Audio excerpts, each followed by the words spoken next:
from, of course, Silky. Yeah, Who's they're our- from Lidl. They're little like Nutella ladybugs. She's like They always come out around Easter. I put them in little eggs. she's the supplier. She's Oh the supplier yeah, for these us. are my favorite. Thank you.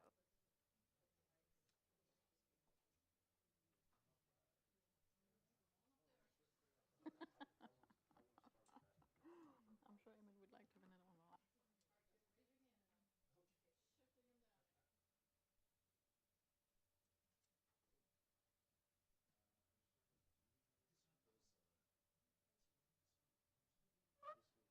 No, You it's have a not an meeting invasive that's species like currently.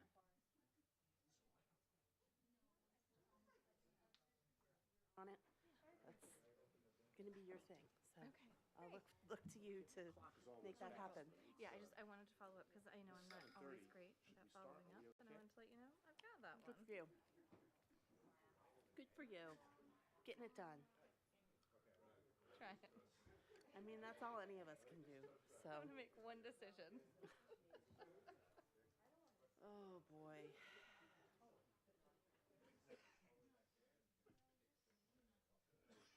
Danielle might be joining us virtually though. Danielle is on. Yeah.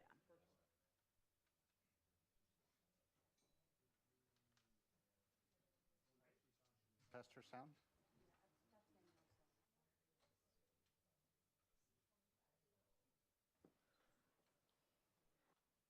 Ms. McKinney, can you hear us? Can you test your audio to make sure we can hear you? Yes, I can hear you. Can you hear me? Yeah. Yeah, you're very loud, so we'll, yeah, Oh, we're good. sorry, No, I will I don't turn it- think it's you. I think it's the speakers in Okay. the room. It's just, yeah.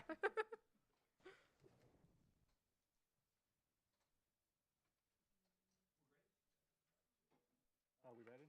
Ready there? Yes, looks the closed captions working. I think you're all set. Ready.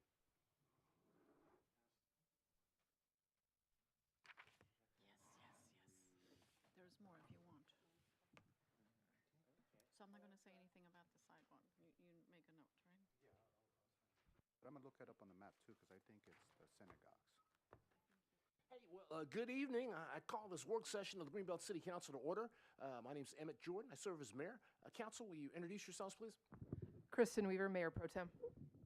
Jenny Pompey, council member. Danielle McKinney, council member. Amy Niesel, council member.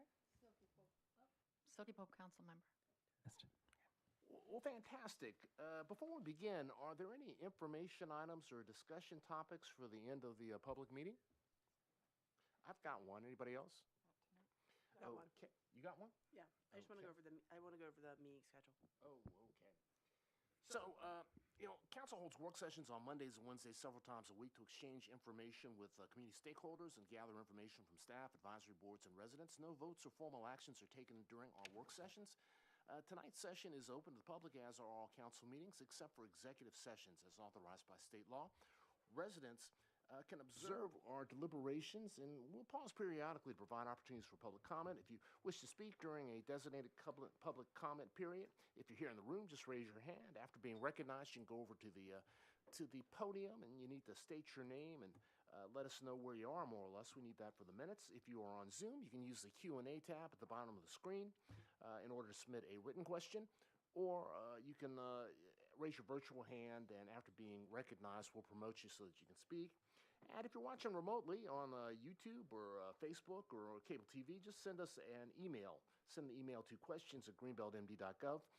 Please limit those comments, remarks to 3 minutes, and address only one topic, the one currently under consideration. We ask that you remain civil and avoid disparaging others or questioning the motives of other folks.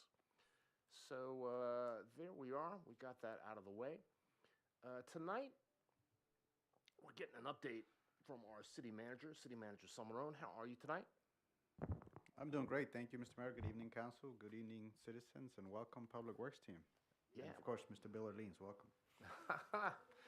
So tonight we're going to get a quarterly update, comprehensive presentation from the Department of Public Works, highlighting all of the achievements that they have achieved and projects they're working on throughout the year, but also highlighting the fact that they've done a phenomenal job over the past couple of weeks dealing with this incredible ice and snow situation. My hat is off. Yes. Yeah. So this quarter, in the information that's been submitted, it's it's a progress update. Substantial things have been achieved over the past 3 months. ARPA funding, voter participation, grant awards, so many different things. So at this point, I'll just kick it right over to City Manager Summerone. Thank you. Thank you, Mr. Mayor. Thank you for your kind words and introduction. Much of what you're going to see today, we've provide regular updates throughout our weekly reports and through our council meetings. So I hope you aren't surprised by much of what's in here, because it's part of our goals. We're working towards the MBOs, the goals, and the strategic objectives that we have outlined for ourselves, and we're well in line. Now, for this particular set, the new way that we're doing the presentations, I welcomed council's support and enthusiasm to do it this way, because it allows our different departments to shine. And Public Works is really shining today. We planned on a little snow, but I think these guys prayed a little too much for snow, and we got a ton of snow, more snow than we wanted or that we expected based on the projection. But I think it just goes to show that no matter what comes our way with inclement weather, our team is prepared and was able to handle it, and I think we fared better than many municipalities. Certainly, our closest neighbors, Lanham and Beltsville, suffered, but our team did an amazing job of getting us out of the snow and ice. So thank you all. Everybody, it's team effort. So thank you all for the great work, and we'll hear more of them later. All right, so for tonight, I'm going to keep my presentation as short as possible, and I'll cover all departments. There's some slides that I did not include in my presentation because I didn't think that I could get through it in an hour. So, but everything that's in the PowerPoint presentation is in the PDF MBO report. So I'll keep my remarks short, but feel free to ask any questions that might be in there. So Giselle, could you cue up the presentation? So we'll start off that anything and everything that we do is in alignment with our strategic goals, MBOs, and objectives. This year, we through the GFOA award process, we not only did we receive our standard award, but we also got special recognitions around the strategic objectives. I think we also need to share it on Zoom. Yeah, it's not on Zoom. It's on. So we have strong performance in that. Mr. Mayor, you highlighted the voter turnout. I think that's one of our biggest accomplishments of the quarter two, is that we, as part of last year's planning for this year, we said we wanted to increase voter turnout. We were looking at 17%. We set a target of 20%, and we exceeded that. We reached 21% voter participation. I think it's outstanding for us. I hear that many municipalities around us are jealous of our 21%, and I think that next election will even reach higher heights, and that's just good numbers to see. We completed the Economic Development Strategic Plan. Regrettably, we lost John Mason to the Prince George's Economic Development Corporation. While I'm sad that he's no longer with us, I am hopeful that we now have a new friend in the Prince George's County Economic Development Corporation, and look forward to having closer ties and more collaborative work with that office. So we welcome him being there, and now former District 4 Council Member Ingrid Watson is now leading that office, and we think that we're going to be able to do some good work together. We launched our new agenda management system. We've also done training for council members, so you can log on and take your notes and see the agendas in real time, and that's also helped us streamline our packaging process, our council packet process minutes, and I'm thrilled that last council meeting, council approved minutes up to January. So we are caught up. We were several years behind. That's been something I worked on the last 2 years with Ms. Anderson and Ms. Lashley Mullen, and we're caught up. I'm excited that we fulfill that legal obligation. We launched the Save As You Throw program.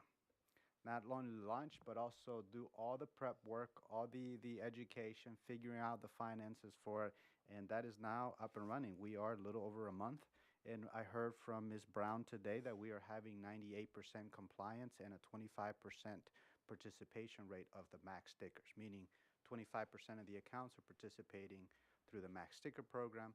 The other 75 are using the bags and participating in the program through that. We also completed and closed out the USDA composting program, and council continued to support through a small subsidy to ensure that program continues.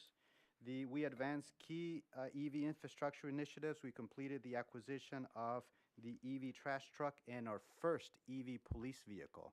So that's sitting in a yard waiting to be delivered to us in the state. So we expect to take delivery of that in a couple of days, and then it goes out for outfitting, meaning all the police equipment that will go on there. We also, the Public Works, installed the 4 EV charging stations right out here at the municipal building. And that those EV stations, not just EV charging, but it also was the launch of our community EV charging program. So now the city has an EV charging program where residents or any visitors to the city can charge their EV vehicles. Those transactions are processed through the city's platform, which Mr. Brian Kim and Kevin Driscoll Carpenter are managing that charge point platform. So in real time, we can see the vehicles that are charging, not just for fleet vehicles, but now the public-facing vehicles. We continue our recodification of the city code. We are down doing some final tweaks around the setting of the rates, and I think we'll be ready to bring that to council for adoption. And one of the things that council and I agree that we will move forward with the recodification process and make subsequent code modifications under the new code. It'll be easier versus trying to figure out all the code amendments that we need to do and delaying that program further. And I hate to say the following, but the Pepco streetlights is an ongoing challenge. It's not for us not having the time or the energy to do it. It's really Pepco. We're waiting on Pepco. Next slide, please. On the communications and collaborations piece, we've done the SOP implementation as requested by council. This is for the advisory boards and committees. It includes streamlining the workflow for tracking appointments, managing vacancies, and inviting the applicants. We hosted a series of recognition and community engagement events. They include the annual advisory boards and committee awards dinner that we held at Martin's. It was well attended, and we got great feedback from the volunteers of the advisory boards of how successful that event was. We also hosted other events such as the Save As You Throw, the meet and greet with the Save As You Throw. Folks, that's the court liaison. It's well attended by over 40 court liaisons, and there was an article in the Greenbelt News Reviews that this court liaison program is restarting. And I think that's a great way to get to city center residents, in addition to all the other communication efforts that Public Information Office is leading. And the PIO is also continuing to make improvements to the new city website, along with the city clerk platforms for council meetings, records, and video access. And we continue to have a strong presence in the different parts of our city through the resource fairs, the food distribution events where we support over 100 families. This year, there was that one food distribution where we had the line going all the way down, almost to Kenilworth, down Crescent. So it just shows not only the need there, but also our ability to fulfill some of that need. Ongoing challenges for us include the fire and EMS services. As you are aware, the staffing to Berwyn Heights has returned. We've also been able to maintain through our advocacy the paramedic unit at the fire station that operates 24/7 in the peak ambulance that operates from 7 a.m. to 11 p.m. The surge engine that was stationed at Berwyn Heights, now that has gone away and has become a full staffing. So the full shift staffing at Berwyn Heights. We remain hopeful that we will resume staffing at the Greenbelt Fire Station this spring, no later than summer. I keep pushing for the earliest as possible. I've shared the letter that we received recently from the fire chief, indicating that they're working as fast as possible to get us staffing. There's a new cohort that graduated in this month, and they have 30 days in field experience, and we hope that if the fire department contains its retirement, that they'll be able to staff all the stations. Right, so that continues to be a challenge. We continue the annexation activities as directed by council. You were initially scheduled to hear the second reading and adoption February 23rd. I regret that we have to reschedule that. We have to push that to March due to some notice requirements that we have to meet with the state. But that's well on its way. In March, once council does the second reading and adoption, 45 days out, that land will be considered in Greenbelt proper. So ARPA projects, we continue to work on those projects. This is the last year of ARPA funding. That's not just for infrastructure projects, but also the CARES funding. That's staffing that is funded through ARPA for the CARES department. And we continue all of our other strategic initiatives. All right, now on to finances. I shared several reports on the finances, and I included one slide here in the presentation. Just the overview is that we're at 74.5% collection of our expected revenue. So, and that's the normal course of business. We collect more of a revenue up front because of the way the property tax payments work. Now it's halfway through the year where our spending is, while it's at 54.7%, so it's slightly over that 50%, we do have a lot of expenses that are front loaded. And so I think that we're going to end the year in line within a margin of 2 to 4% of our approved budget. I've shared not just the narrative report, but also the spreadsheets. So if you want to do your own graphs, you now have the raw data to do your own graphs with the finances. Any questions so far, Mayor or Council? A lot of ground. I have a couple of questions. And I don't know, Council? Yes. Councilmember Pompey, why don't you go ahead? Yeah, I'm not sure. Is it working now? Okay, it's working now. I'm not sure if there's still time to do this, but maybe you should consider submitting to MML for the summer conference, like a voter turnout session, how we did. So, suggest to them, like, because we can suggest panels, and I think it would be of interest to municipalities, because as you said, like, this is something you can't, every single municipality in the state talks about voter turnout and the difficulty of getting voters to turn out for our local elections. So that might be something that is of interest, and it sort of elevates the city and our accomplishments, and it might just be something worth looking into. I'm in agreement. I think it not only is it a good opportunity to share lessons learned with the other municipalities, but also talk about the good work that we're doing and how some of it is low-hanging fruit. One of the things that we did, we implemented a new texting system, which came out of a conversation with you, Councilmember Poppy and Mayor Pro Tem Weaver, where we were just talking about, the systems that you were exposed to, and we looked into them, and with James, we found a what I consider really cheap alternative, which was just a plain text messaging system, and we were able to send out each activity of text messages we sent out to over 4,000 registered voters with a confirmed cell phone cost us a little over $200. So to have that level of reach to over 4,000 people for 200, I think you processed the bills around $250, and I can get you the exact numbers on that. But that's fairly affordable and cost effective. You guys did a lot of other things too. So it could just. I think it was an effort you started really early in the year too. It's not like you just waited till like a month or two before the election. You guys were working on this for months.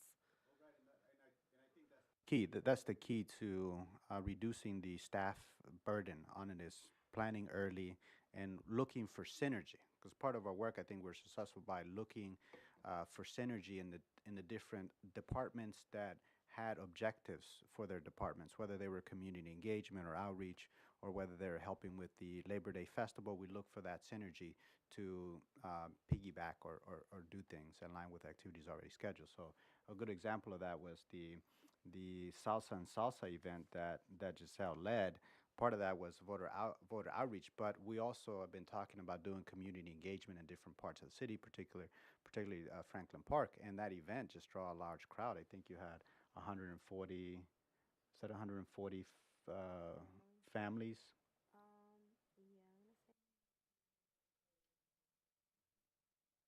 which is about the max capacity of that space. So thank you for that. I'll check in. Normally, in the past, we have received emails from MML's committee, the planning committee. I have not seen an email from the planning committee calling for nominations, but I'll follow up with our contacts at MML and see if that's still possible.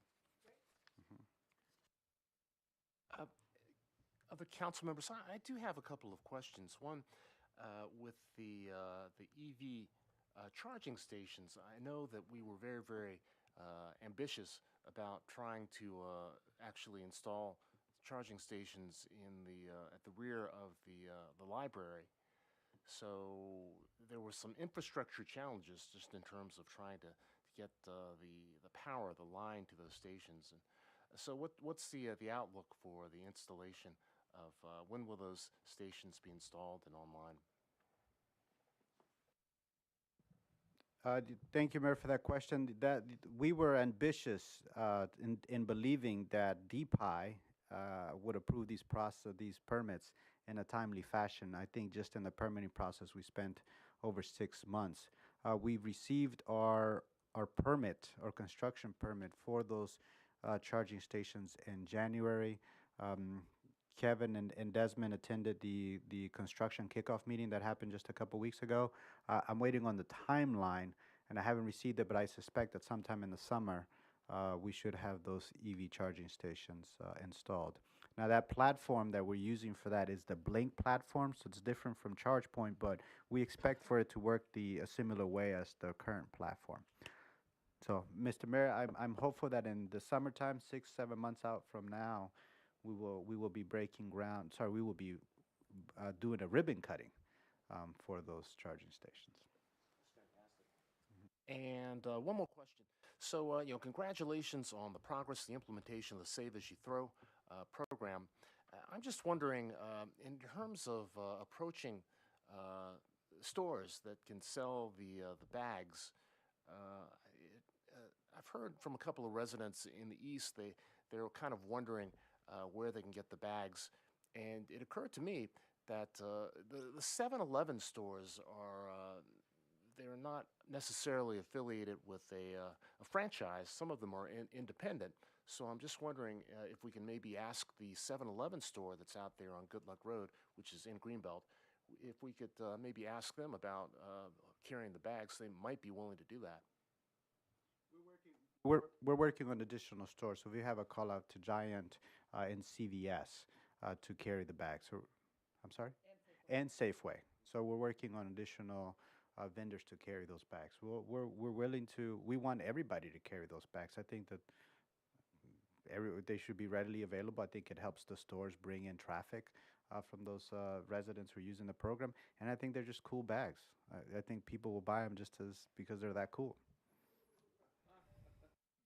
Mr. Mayor, I have up on my screen, this is what our dashboard looks like. So in real time, just you brought up the ChargePoint, the charging station. So in real time, we can see how much consumption is happening. We can see the fees that we're collecting on those charging stations, the number of unique drivers that use the system. So early on in the program, we saw what I thought were a ton of people using the EV charging stations out here, and I thought, oh man, well, they're free, so I expected that a lot of people will use them, and we thought that perhaps when we implemented a charging fee that utilization would drop, but it has been consistent. Folks are using it, and we have not seen a significant drop in the unique drivers or vehicles that are using it. So to me, that signals that there's a market base or a customer base here that is consistently using those charging stations. I don't want to exclude Councilmember McKinney, who's online. I don't know if she has any questions. I got one more. Councilmember McKinney? Yes, I do have a question. Thank you for this report. I know over the past quarter, you've had a lot of grant awards and things come in. I'm wondering how that is coming against some of the grants that you have put out, and what is the plan? Are there grants that you are continuing to go after in this new quarter? And then my second question is related to it's also related to the grants, but I know that there was an award that was helping to support the fixing the elevators in the community center. And I'm wondering sort of what the next steps are with that in the process, because I believe that only one was funded for that. Thank you, Councilor McKinney. And I maybe should have led that we were successful in securing a grant for cold storage and food recovery program, and that you were the engineer of that concept behind that idea, and we were successful, and we did purchase that cold storage trailer, and we're waiting for it to get here, and then we'll customize it and roll it out in May for around Mother's Day when the farmers market kick off. In terms of grants, there's a page Ms. Alvarez has included up there for the second quarter of 2026. We've submitted over 2 million in grant applications, and in the same reporting period, we received 5 grants totaling $169,568. Overall, in the MBOs program, one of the highlights of the MBOs is that grants. That's on page. I'm sorry, I don't know what page it is, but it's under the grants page on the MBO. The total for the year, we have exceeded the goal of 5% of our annual budget in grants securing that level of grants. So for the 2025 year, we were awarded $5,865,267.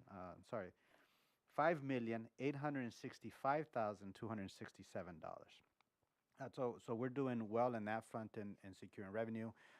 The Public Works team is critical to our grant-seeking outreach and program development. So many of the successes that have come from the program have been most recently the trash truck, the EV trash truck that gave us the grant to cover the difference between a traditional internal combustion engine and a electric vehicle.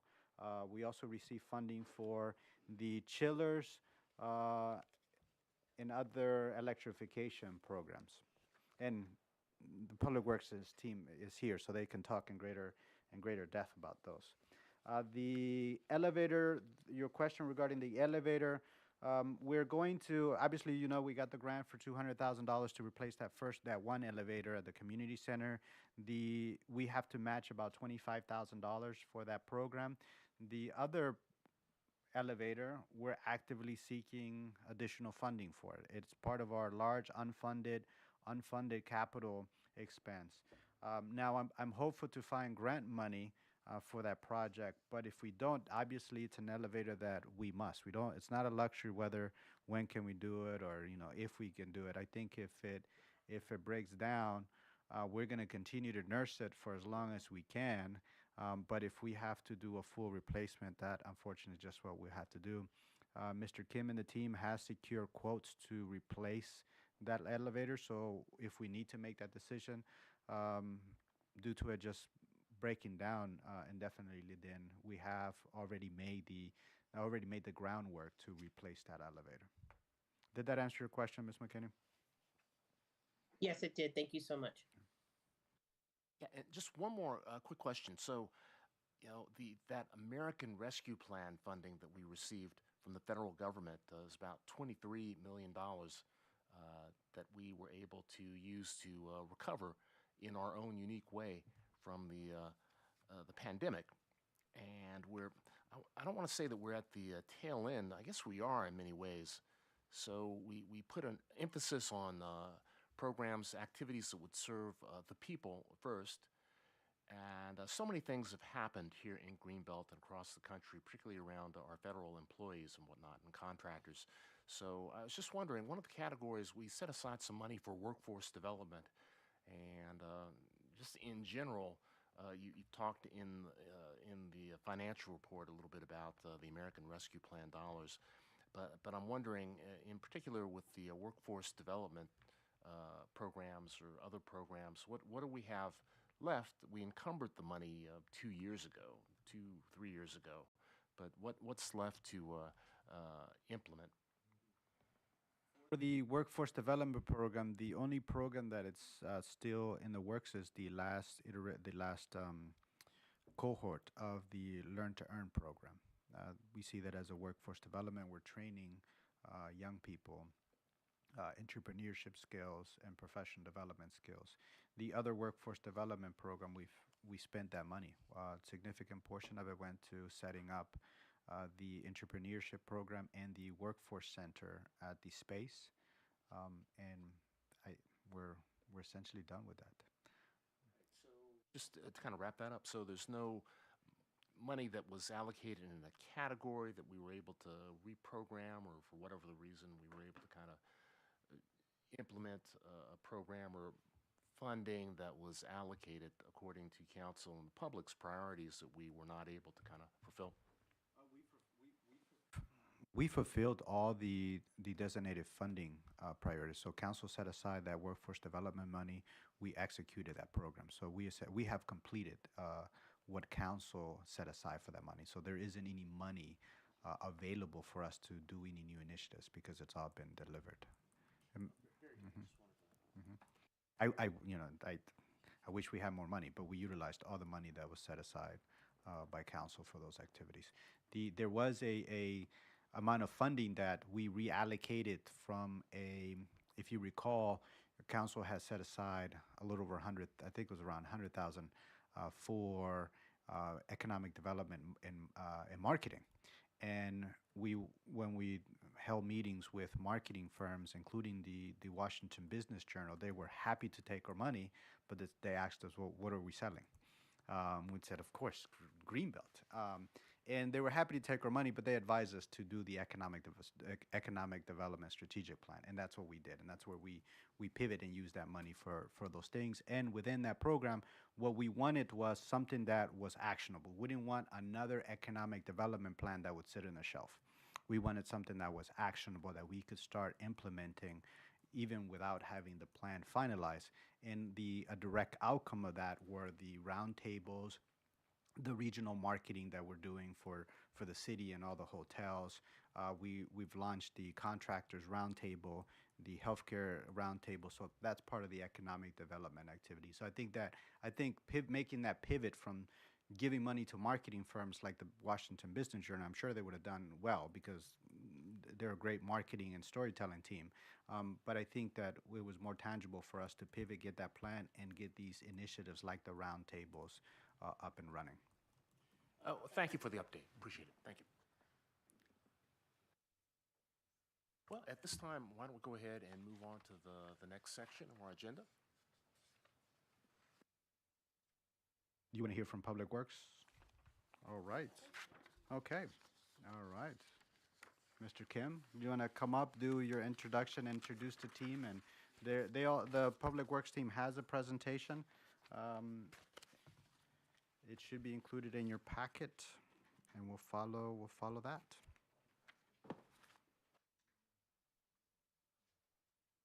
Maybe we can just go over the MBOs first. Okay. I guess that's why we're here. How's everybody? Fantastic. Fantastic.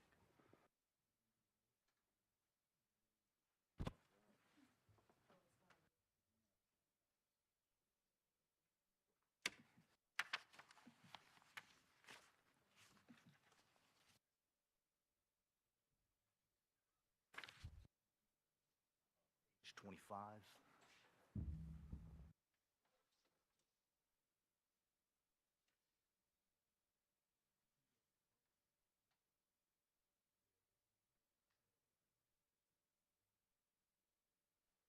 Okay.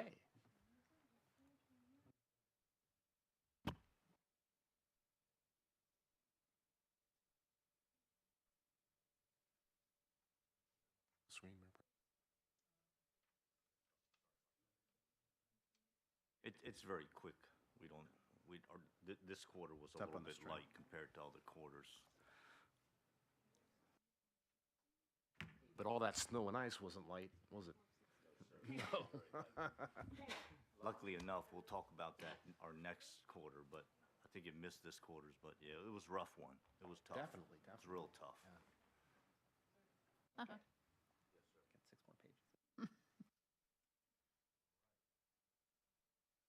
Good evening, I'm Brian Kim, Director of Public Works. I'm here with Kevin Driscoll. He is our environmental coordinator, but I will say that recently he has kind of shifted and have taken on a little bit more responsibility, given some shift in management. Things are going real well. I appreciate the hard work that he's put in, and we'll just get right into it. You might move the microphone a little bit closer. We're getting some people.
Testing, testing.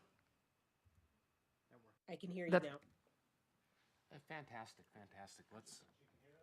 She said she said yes.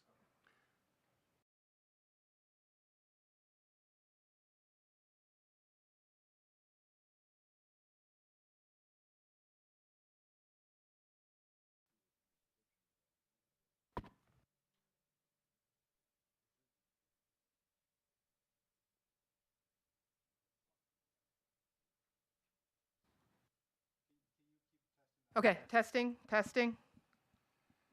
That's coming up. I think we need to keep Good here. talking. Danielle, can you hear us? Yes, I can hear you. Okay, thank you. Not on that screen. They are on Zoom. We can see them, yeah. Yeah. Yeah.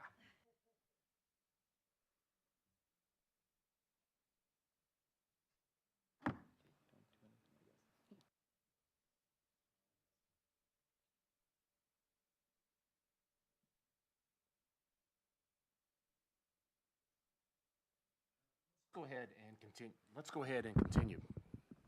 Yeah. Thank you, Council. Thank you for having us here tonight. Great opportunity to discuss the Department of Public Works and the work that we do. And we want to take this opportunity to introduce you all to our leadership team that's here tonight. They'll get a good opportunity to go over the greater insight into the roles and responsibilities that DPW staff take care of throughout the year. As Mr. Kim said, my name's Kevin Carpenter Driscoll. I've been moving into a more of an administrative role within the department. And what we do in administration, we work closely with not just in DPW, but as well as interdepartmentally, coordinating on a lot of different projects, working on capital projects, grant acquisition, working closely with the city management administration as well, budget management, and working hard to improve operations for our crews, looking for different ways to do that, such as improving software, workflow, etc. We do have new members of our administration team. So if you call into Public Works and you hear some new voices, we've got two new members. Brendy and Christy are pictured here. We're very happy to have them, and they take on a challenging role. A lot of times when people call into Department of Public Works, they're not always for happy reasons. So they take a brunt of some of the complaints that come in through the city and try to mitigate those and direct them where they need to be so that we can take care of those issues. They take care of the connection, which is averages riders, which is our city service for pickup and drop-offs. Averages about 6,500 rides per year. So a lot of coordination with the public. That's all on on-call basis. They resolve invoices for us for our finances, and they provide excellent customer service to residents and our internal colleagues as well. So now I'd like to take the opportunity to introduce our first person of our team, Dr. Luisa Robles, with our sustainability. Come on up. Come on down. So my name is Dr. Luisa Fernanda Robles Diaz de Leon. Right. You got my whole name. And I'm the sustainability coordinator for the city of Greenbelt. I've worked for the city since the summer of 2008. So this summer will be 18 years. I'm a full adult in the city. And I focus on environmental sustainability issues. So every year we do a diversion rate where we calculate how much of the materials that could have gone to the landfill are actually not going to the landfill. We also do the greenhouse gas emissions inventory, which tell us how much greenhouse gases our buildings are producing, our fleet, our use of gas, and all of our energy. So those are things that are ongoing year to year. I also coordinate all of the recycling events, so electronics recycling and some composting.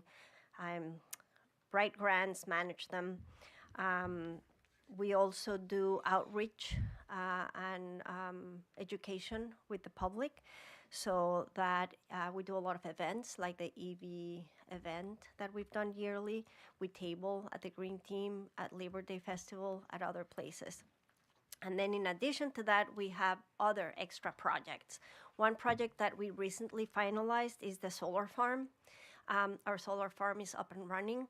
It is producing close to 60% of all the electricity that we consume in our city buildings.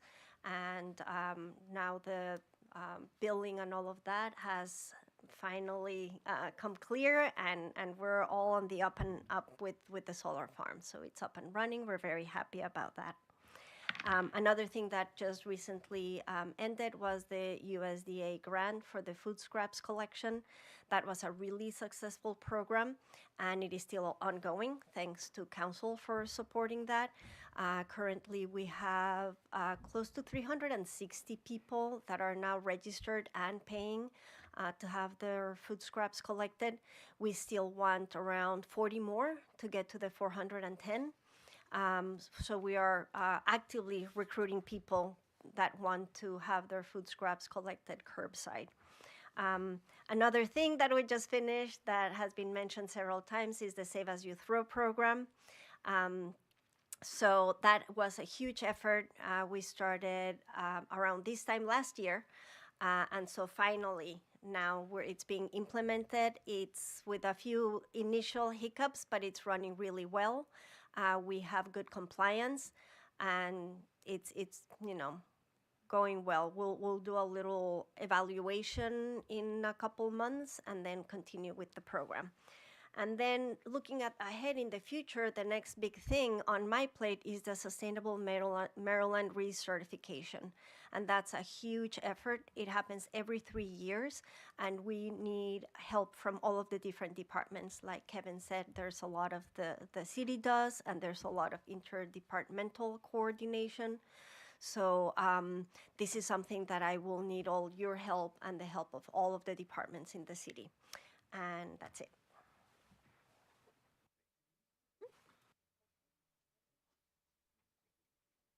Questions at the end, if that's all right? Yeah. Slide.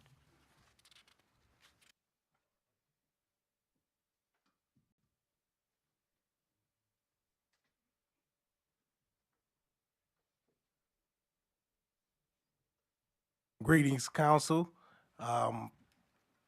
and fellow staff, and Greenbelt family.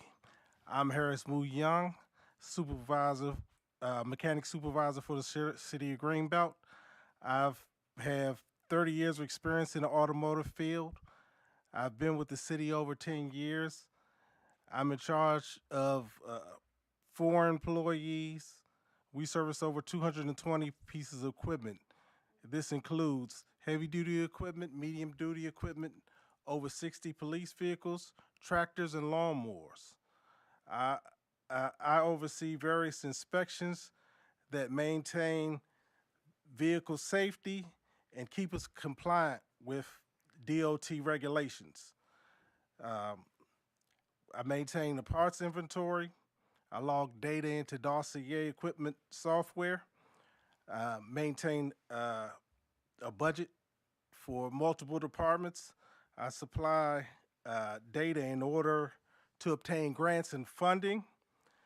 I communicate with multiple vendors. I order supplies for multiple departments. I prepare the vehicle maintenance list as well as overseeing tag and title work. I'm also responsible for creating insurance claims, seeing that they're processed and that the body repairs are completed, or if the vehicles are deemed a total loss.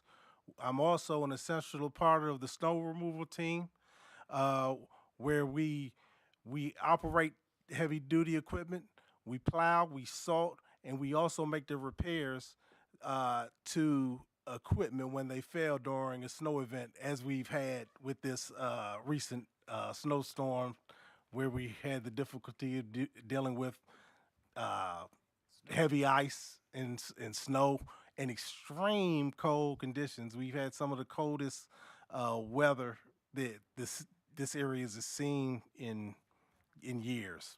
So I thank you all so much for your support.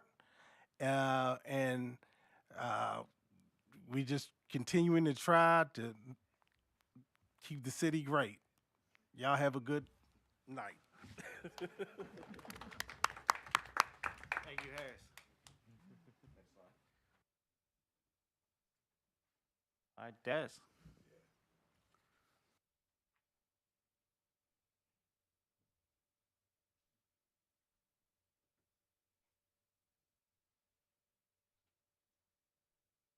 Good evening, councilors.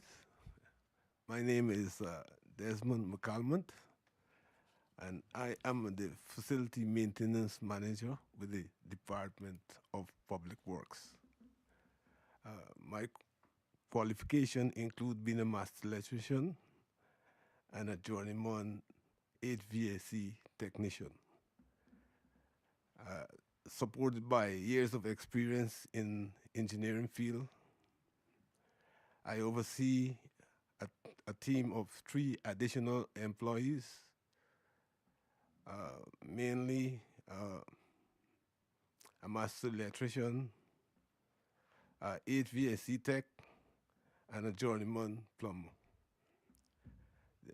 The facility maintenance department is responsible for servicing the needs of 9 buildings within the city. Our work includes performing weekly, monthly, quarterly, and annual inspection and routine maintenance on critical building infrastructure to ensure compliance with safety regulations and to meet permit requirements. We also inspect HVAC equipment, security lights, fire suppression systems. We utilize a building maintenance software system to coordinate and track maintenance repairs across city facilities. We coordinate replacement and repair of building infrastructure, working closely with contractors and engineers to ensure code and safety compliance. We coordinate the repair of street lights and crosswalk lights in the city also. We service and repair all the boilers and air compressors in the buildings. And I must say, the facility maintenance department remain committed to maintaining and improving all city buildings and facilities, ensuring they are safe, efficient, and up to date for the benefit of all residents and the city.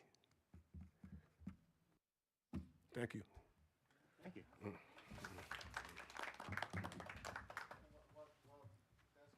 In a way, just want to point out what you're looking at there. Those are the solar lights installed at the Spring Hill Lake Recreation Center. So that was an in-house project, and that's extended that recreational activity for that Greenbelt West, which is one of the goals that council has set, extending those recreational amenities. Sorry, Desmond, I didn't mean to call you back. I was trying to figure out where that.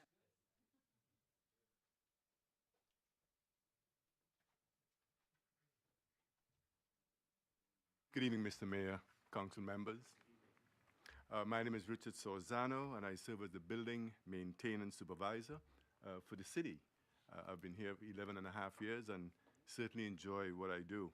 I'm responsible for overseeing the upkeep and cleanliness of all municipal buildings, managing contracts and contractors, sidewalk snow removal, we know how difficult that was, and ensuring safe conditions for everyone who uses the facilities.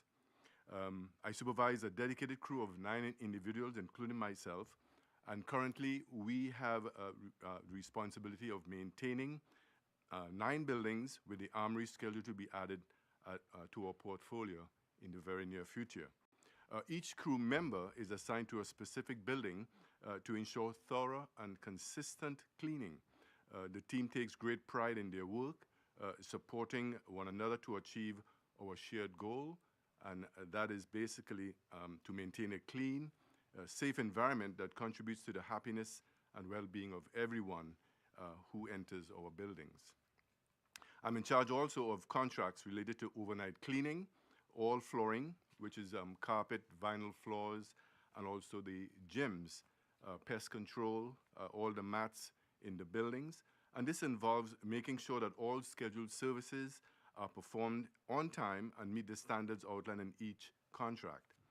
Additionally, I handle the process of obtaining bids from contractors for various jobs, such as replacing carpets, which we had recently, vinyl floors, which we did a few vinyl floors, and also the gym flooring, as you can see in the picture here, counters and partitions. And my role is to ensure that all contracted work meets the city requirements and is completed efficiently. I take the lead with a team of 4, including Mr. Driscoll here, and certainly appreciate his help, to oversee a crew of 23 for the sidewalks removal of all municipal properties, shopping center, schools, overpass, underpass, bus stops, handicap access, etc., coordinating our crew to ensure safe walking during the winter months. This includes monitoring the weather conditions, deploying staff promptly during or after snowfalls, and ensuring that sidewalks are clear efficiently to prevent slips and falls. My team uses a combination of snowblowers, tractors, shovels, de-icing materials, and this basically maintains the accessibility for residents and city employees. And I certainly appreciate you all here, first to come here to present this to you all. Thank you. Thank you very much. Richard.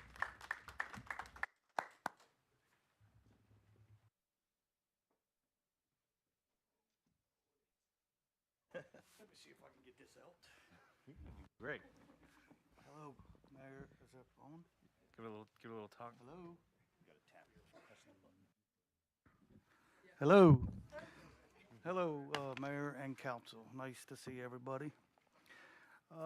My name is Frank Keller. I've been employed with the City of Greenbelt Public Works Department for 38 years. I serve as the supervisor of the street maintenance and special details crew, overseeing 6 employees, including a full-time, year-round street sweeper operator. I also manage the city snow emergency operations. Tonight, I will briefly cover the 4 main areas of public works under my responsibility. Street maintenance. The street maintenance crew coordinates with contractors on roadways, sidewalks, curb, and other projects throughout the city. We assist in planning and installing safety improvements, implementing pothole repairs, crack sealing, storm drain, roadway maintenance before and after severe weather. We manage organic debris up at Northway Ball Fields and partner twice a year with Maryland Environmental Services to produce mulch and compost for residents, supporting city sustainability efforts. Special Details crew manages all traffic control devices citywide, including roadways, striping, bike lanes, pavement markings, and approximately 26 miles of street signage. We install about 10 thermoplastic crosswalks each year and assist in planning ARPA-funded solar crosswalk signs and bike lane improvements. We support numerous community events by providing setup and breakdown, installing banners, assisting with the weekly produce event and farmers market, removing unauthorized signage and graffiti, and coordinating traffic control for major events such as July 4th in partnership with the police department. We also provide interdepartmental support, including election setup, event staging, and general logistics as needed. I oversee all snow emergency operations with safety as our top priority. Depending on the storm, I schedule up to 29 drivers, including 9 salt truck drivers and 20 plow truck drivers. Each driver is assigned their own route for the entire snow season. We plow and salt approximately 26 miles of city streets, along with the sidewalks, city facilities, churches, and businesses. Our standard procedure is to pre-salt roadways and begin plowing once snowfall reaches approximately 2 inches, adjusting as conditions require. And lastly, the street sweeper operation. The city of Greenbelt shares a street sweeper with Berwyn Heights, College Park, and New Carrollton. I coordinate the scheduling throughout the year. The sweeper operator is Greenbelt. The sweeper operates in Greenbelt 1 week out of the month and covers approximately 26 miles during that time. Our operator consistently receives positive feedback from all partner municipalities, and the street sweeper plays an important role in keeping Greenbelt clean and free of debris. In summary, my team works year-round to maintain city infrastructure, support community events, and ensures public safety. Thank you. And I'd like to say a couple more words. Thank yous to the council, to him, mostly thanking the city director for supporting us through the snow removal and letting us do our job. I want to thank Kevin and Lori Thiel for feeding us lunch for 3 days. I want to thank Richard Soriano because he bought us a whole bunch of snacks for 3 days that went very well. And I also want to thank all the 45 employees that worked for 2.5 weeks straight. I think we're the best around PG County. That's my opinion. And I want to thank Harris Mo Young, the lead mechanic, and his 3 guys. We got a couple trucks went down. We put them in the shop. He fixed them and got them things right back out the door, and we kept moving. It was a tough storm. I've been through a lot of storms through 38 years, and this was a tough one because of the cold for 2 weeks and the ice. But we did it. I think y'all did a phenomenal job. Really, really unusual, the ice and the snow, but because of the experience and the depth of knowledge that you guys have of the city of Greenbelt, you got us through better than 90% of the DMV. So, yeah, my hat's off to you. Great job.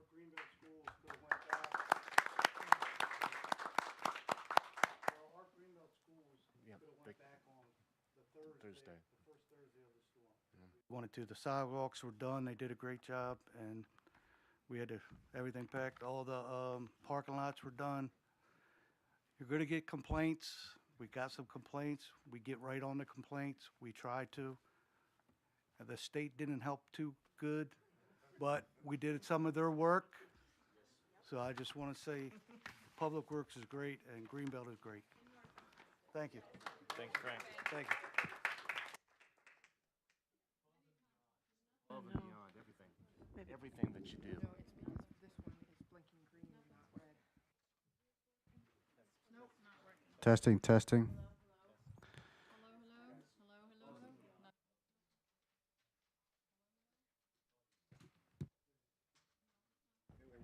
Oh, there you go. Hold it when it's green. Hello, hello. Now it's working. Well, anyways, just let me say it again. You guys are fantastic. Oh, there. Maybe it can only pick up one at a time. That's the problem before. Let's keep going. Yeah, Lori. My name is Lori Thiel, and I'm currently a maintenance worker on the Parks crew. I've been with the city for 9 years and have been the certified playground safety inspector for over a year. The Parks crew's responsibilities vary seasonally. In the spring and summer, we are primarily responsible for maintaining grass around city buildings, parks, and roadways within the historic section of Greenbelt. The crew also oversees contracted services responsible for grass cutting and mulching in the east and west areas of Greenbelt. In the fall, we are responsible for implementation of the Neighborhood Leaf Collection Program over the course of 9 weeks, November through December, and the removal of leaves from around all city facilities and grounds. Year-round, the crew is responsible for the inspections and maintenance of the city's 35 playgrounds, and we perform routine vegetation management, including pruning and cutting back vegetation in city parks, along pathways and roadways, and around playground areas. In coordination with the other Public Works crews, the Parks crew assists with emergency snow removal from sidewalks and streets, as well as emergency tree response operations. The Parks crew also plays an important role in the planning, preparation, and execution of city-sponsored special events, including 4th of July, Labor Day, Memorial Day, and Veterans Day. Thank you. Thank you.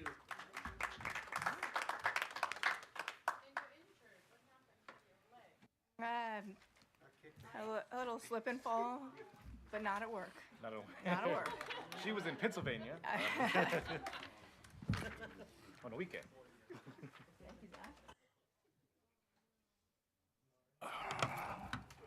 Ready? Good evening, everyone. My name is Zach Patton, and I have been the acting horticulture supervisor for the past 4 months and have been working for the city of Greenbelt for 3.5 years. I am on-call tree technician in the event of a tree emergency, and I oversee a crew of 6 employees. The horticulture crew is responsible for the design, installation, and maintenance of 26 landscape beds in the city, installing annual plants twice a year as well as bulbs in the fall. Year-round maintenance includes watering, mulching, weeding, and pruning. We also provide tree care services along city roads and on city-owned parks and properties. Tree care services include new tree installation and tree replacements, watering, monitoring tree health, providing weekly chipper list operations for the community, and we provide 24/7 tree emergency response. Furthermore, we provide a special event preparations and execution such as 4th of July, Labor Day, Arbor Day, and the installation of holiday lights across the city properties. Finally, we also participate in snow removal operations. Thank you.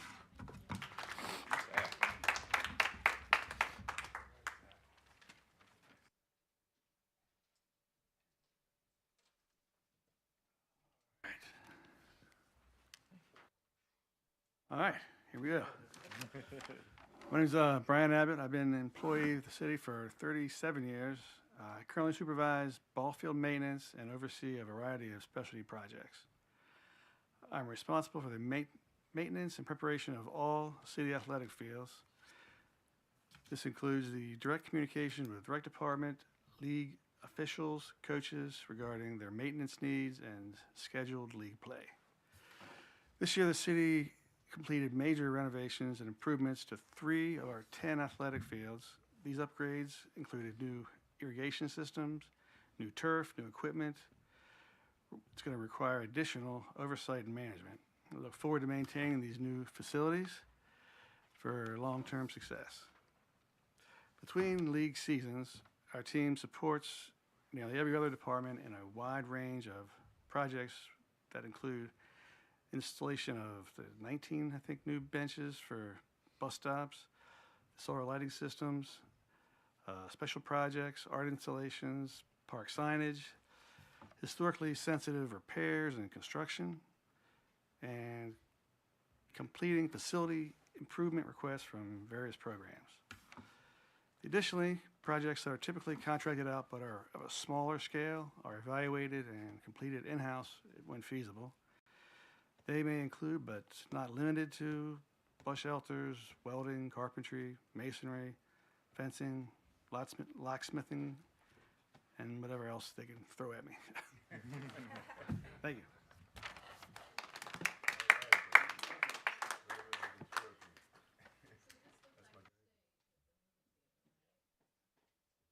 That improvement was Brian's handiwork.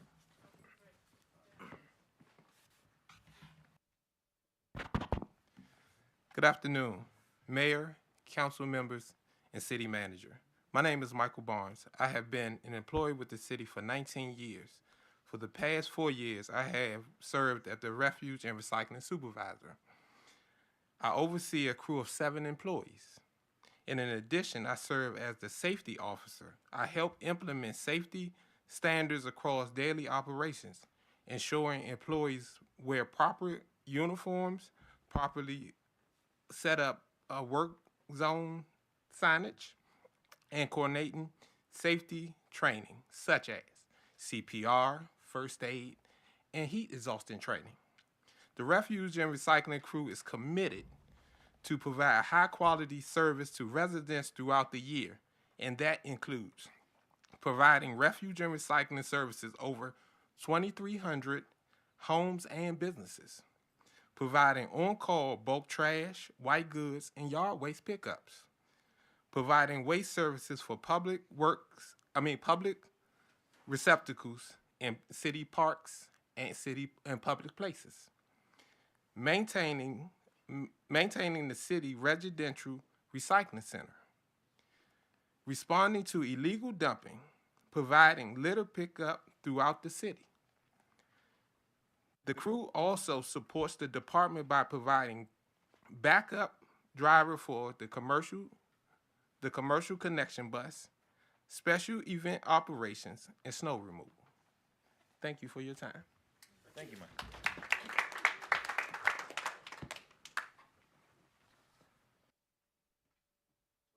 So now's a good time as any to take any questions that you have. I do want to say I'm really, really proud of everybody that came up here tonight.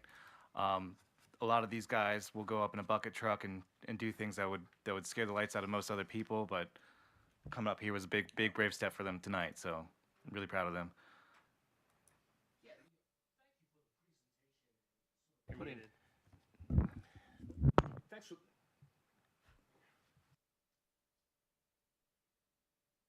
for the presentation and putting faces and names to all of the good work that Public Works does is a powerful thing, and it's a team, I can tell and know from just seeing the folks on the street and talking with all of you, the leadership, that it's a team effort that keeps Public Works and keeps the city running behind the scenes and in front of the scenes. So it's just really, really impressive.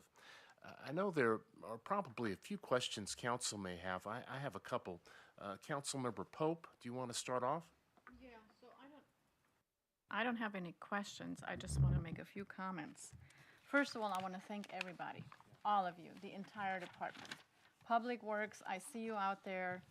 Snow, ice, heat, whatever it may be, fallen trees, I mean, whatever, you all are really doing a tremendous job.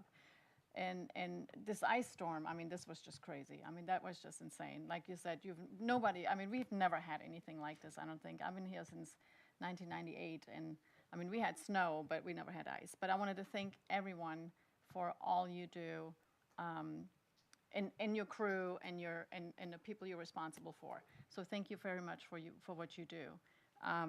Like I said, I see you a lot of times. I do want to make one other comment about the shuttle driver, because just someone yesterday gave a good compliment to our shuttle driver. Apparently, he dropped somebody off at their home, and with all the snow and ice, it was very difficult for the lady to get over. So he made sure she safely got to the door, but then he drove a little bit further and parked and carried her grocery bags to her front door. So somebody saw that and made a really nice comment to me, and I just want to share that with you as well. And that's not uncommon for Brian. He goes above and beyond for customer service. He does a fantastic job. So I just want to share that. But Thank you. To everyone here, really, thank you for being out there. Thank you for watching out for our city. Thank you for whatever you do and all you do for our residents and for us. Thank you.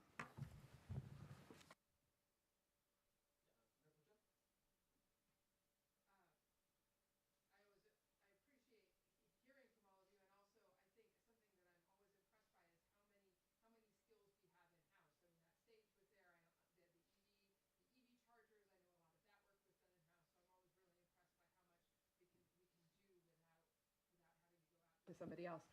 My very important question is, are we going to reschedule the electronics recycling, or do I need to hold on to my stuff until April?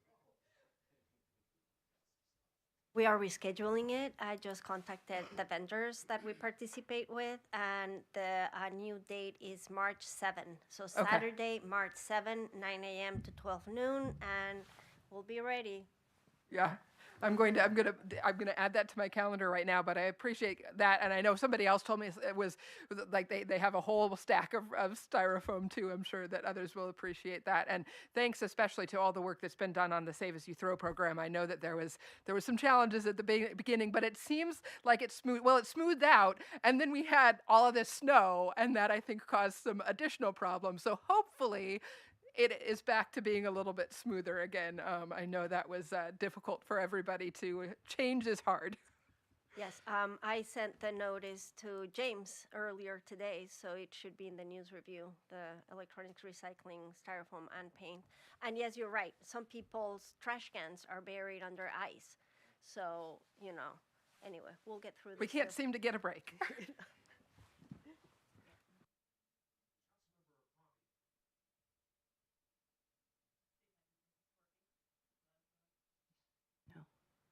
Hello?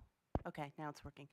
I just want to say how impressed I was by how much, like, the depth and breadth of experience that's in this room. I started doing the math too late, but there's like over 100 years of experience on your team, like, and that's just your senior team right here. And that's pretty incredible. I mean, we're really fortunate to have that much experience and talent here in the city. So that was just, it was really impressive to hear that. And then the other thing I just wanted to say is, like, you all do such a great job, and I know you don't always hear from residents, but like we always hear from residents. And so often people are complimenting something like, the new roads are great, or the flowers look good, or, I mean, always they're giving, and almost, and very frequently the answer I give is like, oh, well, that's thanks to Public Works. Like, that's Public Works. So people really do notice all the work that you guys do, and they really do appreciate everything you do to keep our city clean and beautiful and just well functioning. So thank you guys, and you really are appreciated not just by council but by members of the city as well. Because I know that also, oftentimes when you hear from people, they're not happy. But we do hear from people when they're happy, and I feel like that's the majority of folks. And also, the majority of folks who say nothing because things are just so smooth for them, right? And that's like what you want to do, right? So anyway, great job, and thank you all so much for being here tonight. Councilmember Fritz. Yes. I don't want to repeat what everyone else has said. So one novelty that I'll point out is some of the people in this room have been working longer than I've been alive for the city. So thank you for your service to this city. There's the many generations of our residents appreciate it. And when I first came to this city 5 years ago, and something I've heard consistently is people's value of the quality of life in this city. And that is so much part and parcel due to the services that you and your teams provide. That people love Greenbelt. They know it has a reputation for being a clean city. It has a reputation for being a great place to raise a family.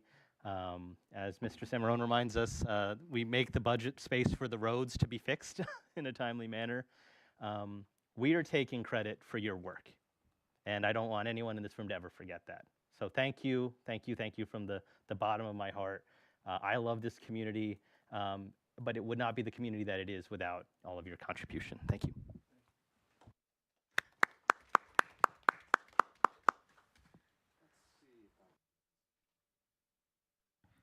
So you have to unmute. Yeah, okay. Hey, so I have a specific question, and thanks for sort of queuing this up.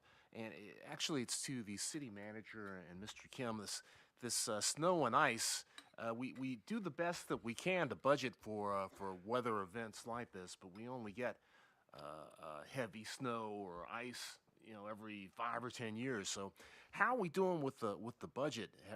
Have we blown through the budget for this year for salt and ice, and also, because it was so cold, I'm fearing that we're going to have a lot of potholes to deal with. And, we're still having some flooding with the storm drains as well. So on the budget side of things, how are we doing? And, how are we going to be able to cope with these potholes that are going to pop up over the next, near future? I'll take the budget conversation. Fortunately, we're early enough in the year that I think we're going to have significant overtime expense, but we're early enough in the budget year that we can adjust. We have another 5 months that we can work with the budget that we have to make sure that we come in under budget or at budget. So I'm being mindful of that, not just for the Public Works Department, but really all of our departments. So we really start making adjustments in as we near the end of third quarter and we go into fourth quarter. That's when we know we have a really good idea of how we're going to end the year, and we'll make adjustments as necessary. So I'm not concerned that this weather event is going to bust our budget. We're large enough, complex enough, and I think we're all pretty good at our jobs, so we can accommodate wherever we need. So that's on the overall staff budget side. On the salt, the team was really good at ordering salt ahead of the weather event. So good that I was out there with Harris when the 2 trucks came in to deliver salt, which was day 2 of the snow event. So I think the timing there was great that we could use I think several hundred tons of salt at that point and had 2 trucks come in day after a storm. So how many trucks, Frank? 5 trucks. So I was just there for two of them. So we used 100 tons of salt. 100 ton. Yeah, which is about 400 tons of salt is what we keep on hand. So I think what's up that the expense, yeah, that we budget for it, so we should be fine for the year. I'm not concerned. Then in the potholes, that's a different story. Same goes for the cold mix as far as the potholes. That's already been budgeted, purchased. We're ready to address those. That's good to know.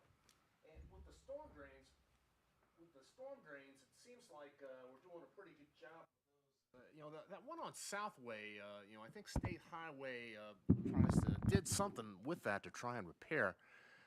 But it still floods right there, right before you get on the Baltimore-Washington Parkway.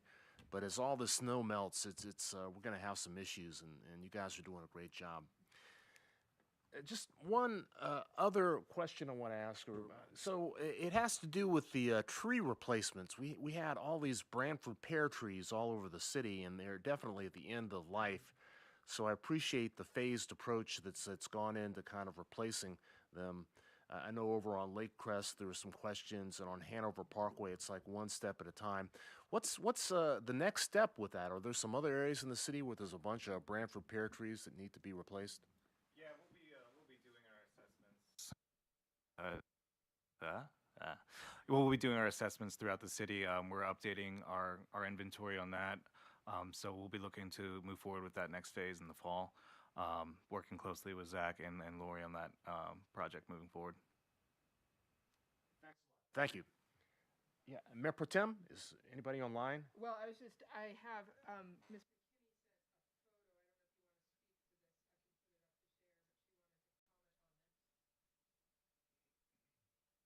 Those are the students over at Greenbelt Station on Greenbelt Road waiting for the buses. So many. I think, do you want to let Ms. Yeah, McKinney speak? yeah, please, go ahead. Yeah, I just wanted to also thank Public Works. We put in a call, and you could just see here the number of students that are always at this bus stop. And this is just the shuttle bus stop, not including Metro Bus or the bus. And we put in a call to you all to dig out this bus stop. And then the very next day, the Bobcat and the bulldozer was there moving the snow concrete. So I just wanted to highlight that this was truly a safety issue, and you all came and did this just so well and so quickly. And I know that the neighborhood was truly grateful for that, for keeping all of these people safe and because you can see the cars just come flying down Greenbelt Road, and they were basically standing in the street. So I wanted to say thank you for that. And then I guess my question that I have is, you know, how can we as residents be helpful to you? Being a resident of Greenbelt Station, I truly appreciate that I'll be walking the dog in the morning, and Public Works will be out there taking care of things early in the morning, dumping the trash in our Central Park, you know, taking care of things. And I want to make sure that we are helping you to also help us. So are there things that we can share with residents, share with our HOAs, share with people who live on these streets to help you all continue to do such a great job?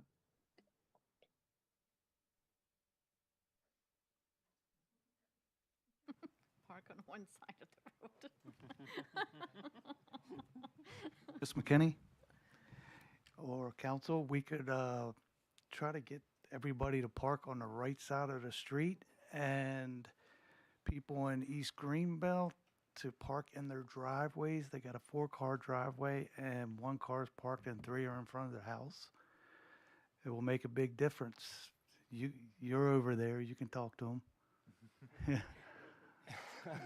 Well, it's communicating with the homeowners association over at Greenbrier. They actually sent something out asking people the people on the street to move their cars. But it's yeah, you know, I was in a meeting. The Metropolitan Washington Council of Governments Board of Directors had a regional conversation today, talking about snow removal across the DMV in Virginia and Montgomery County. They have a rule or a law that if a storm comes on a Monday, Wednesday, or Friday, people are supposed to park on the even side of the street. If it comes on a Tuesday and a Thursday, it's the odd side of the street. But somewhere along the line, they forgot about Sundays. You know, we had that big storm on a Sunday.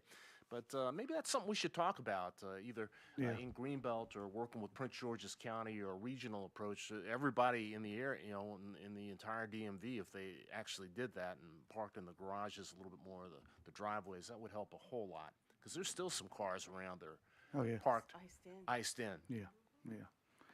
And one other thing we might think about is for Kevin and Lori and the sidewalk crew is our Kubotas are a couple new and a couple are older. We might want to think about going to a smaller machine, 3.5-foot plow for our 4-foot sidewalks, because some of our tractors are 5 foot wide and they tear the grass up. And there's new good stuff out there. There's called what is it called? Dingo. The Dingo. We got a Dingo out there, and that helped out a lot. It has rubber tracks on it and a 3-foot bucket, and you can get them with plows too. So if you get a 4-inch snow, you could put the plow on it and be easy. If you get ice like this, you got the bucket, and then you use it with the bucket. And it's only 3 foot wide. A lot of the tractors are 5 foot wide, so they run on the grass and everything, tear the grass up. When you can just, if you can make 3 foot, people can walk in 3 foot wide path and not 4 foot. That would work in a bike lane as well. So I think, yes. So we should think about at least 1 or 2 more tractors if we can. Got it. Thank you. Great suggestion. Anything online? No hands raised online. I have 2 comments to the questions that just raised. One is, I understand the frustration. I have my own frustration driving with Frank and with Joe during the snowstorm. That as we're walking through some of residential neighborhoods, there's a whole driveway with no cars, and their car parked right in front of the home, and it makes the job much more difficult for the plows to maneuver around that vehicle when there's an empty driveway. Just there where vehicle go. So we did put some communication out to encourage folks to park their vehicles on their driveways if they have driveways. And fortunately, some followed the advice, others just didn't. But the second comment I have to the question is how citizens can help is, I think it's clear this storm that we needed volunteers to help elderly and other individuals that couldn't get out of their homes and clear their vehicles. And I think it's a good indicator. Well, we received numerous requests to help residents. I think that's a good indicator that we need to set up our own Snow Hero type of program where our residents are helping other residents clear their vehicles and their home. I know Councilmember Pompey's young adults were out there helping families. Hey, thank you very much. Let's see, we've got a question here, please.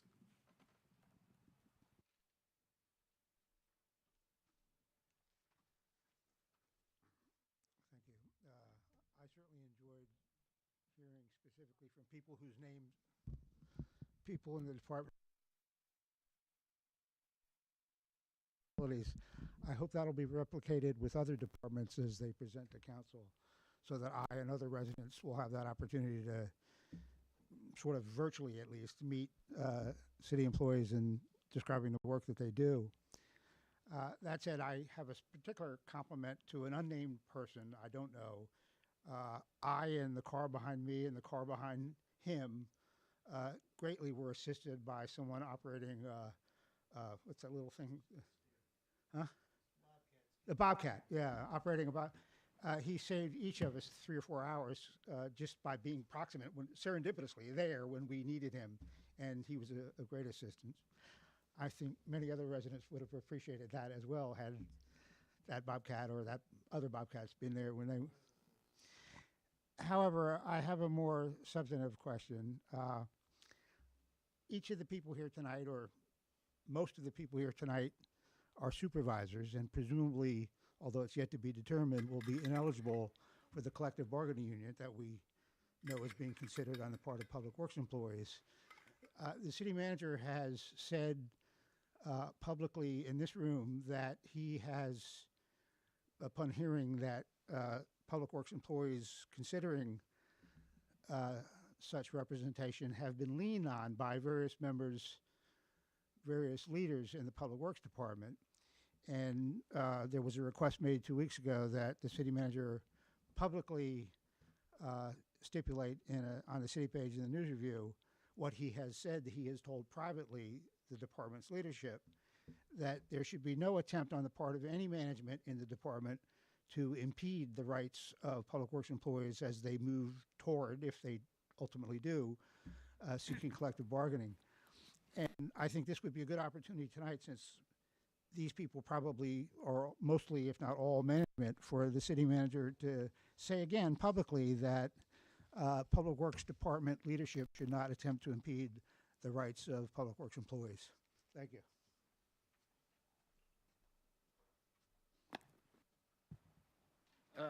Mr. Orleans, I know your heart is in the right place, but I think that was really it's kind of an inappropriate question. City Manager, please. Thank you, Mr. Meredith. Thank you, Mr. Orleans, for your question. Now, the management team is here, so I'll just ask by cue. I think one or two of you were out for a training the day that we had our the managers meeting regarding the Public Works effort to unionize. So by show of raise of hands, do you remember the conversation we had about not interfering in the employees' effort to unionize? Raise your hands if you remember.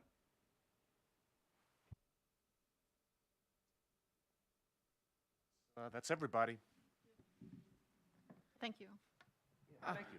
Ms. Davis has her hand on online. Okay. Shay Davis, are you there? Yes, I am. And I've been watching the captions because I can't hear very well what you all are saying. But I did want to say to the Public Works Department a very big thank you. I know that many people would say thank you to you if they could. I did hear from some folks that they were complaining, but I think we've been entitled for so long to such good public works reaction to snowstorms that when it's a very unusual ice storm, and it took longer, it took much more heavier equipment, it took ice choppers, it was cold and frigid, and yet there were people out there saying, why did public works people get Sunday off, or why weren't they working all night? And you were working all night. I just think that sometimes people just don't use common sense. If you couldn't get your car out, just think of how difficult it was for Public Works to clear the roads. If you couldn't even get your car out, I had to pay somebody. And I also want to say that after a storm like this, it is very important to remember and consider that Public Works, they are our first responders. We think of first responders as the firefighters and the police officers, but our Public Works folks are first responders, whether it's a snowstorm or a tree coming down or power out or whatever. Those are the guys and gals that were out there in the middle of the night in cold, frigid weather, hot weather, fixing things so that we can just do things smoothly. And sometimes we don't even realize how smoothly and how well we have it. So I just want to say thank you again. And thank you. Thank you, Ms. Davis. Thank you. So, to the whole leadership crew of Public Works that's with us tonight for the updates that you've provided, we're really, really appreciative. Much better context of all the work you do, and it's just incredible. It's what keeps the city running. We absolutely could not do it without you guys. You are first responders. You are there 24 hours a day when there's an emergency. So just so much appreciation for what you do. City Manager Salmarone, Mr. Kim, is there anything else you want to share with us? No, sir. Good. Thank you. This has been very, very instructive, very helpful, and awesome work. Thank you so much. Thank you, guys. See, there's some Okay. Just so that for the public's awareness, we didn't schedule this intentionally after a snowstorm, right? This was already on the calendar. We're not hauling them in front of us after the snowstorm. Y'all did a great job, but this was on the calendar for a while, right? Yes, actually, and we had planned on having this work session earlier on the schedule, but when we were putting together the schedule, we were expecting a second storm to come through. That's the storm that hit North Carolina, and they were hit some places got over 10 inches. So the team were still working on the snow recovery, and the projections had the second storm coming. So we pushed this presentation by another week so that the team could prepare for that second storm. Fortunately, we didn't get hit by that second storm. And just as a reminder, we kind of changed the format in how we do the quarterly reports. Council was very supportive of our idea to do a deeper dive of one department at a time. And I think that allowed us to be a little more focused, have more in-depth coverage, and you get to meet a greater number of the team members by doing it that way. So I think that's a welcome change. I appreciated council's support on that. And again, we have an amazing team. I know oftentimes I look good, and you make reference how good I look with our work, but it's really these guys. These guys make us all look good.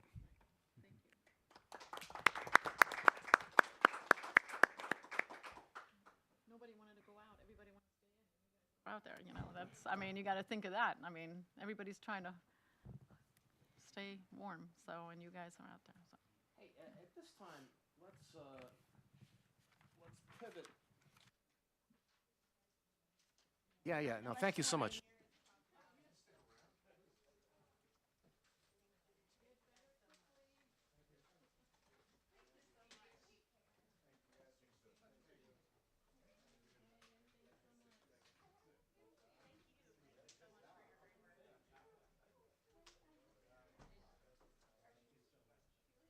So much.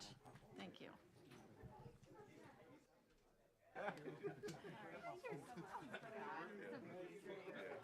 Thanks for having us. And no, I hadn't I loved all the numbers that we had tonight. Thank you so much for coming out. And then when you were like, our UV10 in our portfolio, I was like, ooh, I love that for you. It's great to see you. Thank you so much for coming out. Thank you. Always. Did you get my email about my neighbor lady who was having trouble with her exemption, her trash exemption? Yes. I've dealt with all of them. Does she still?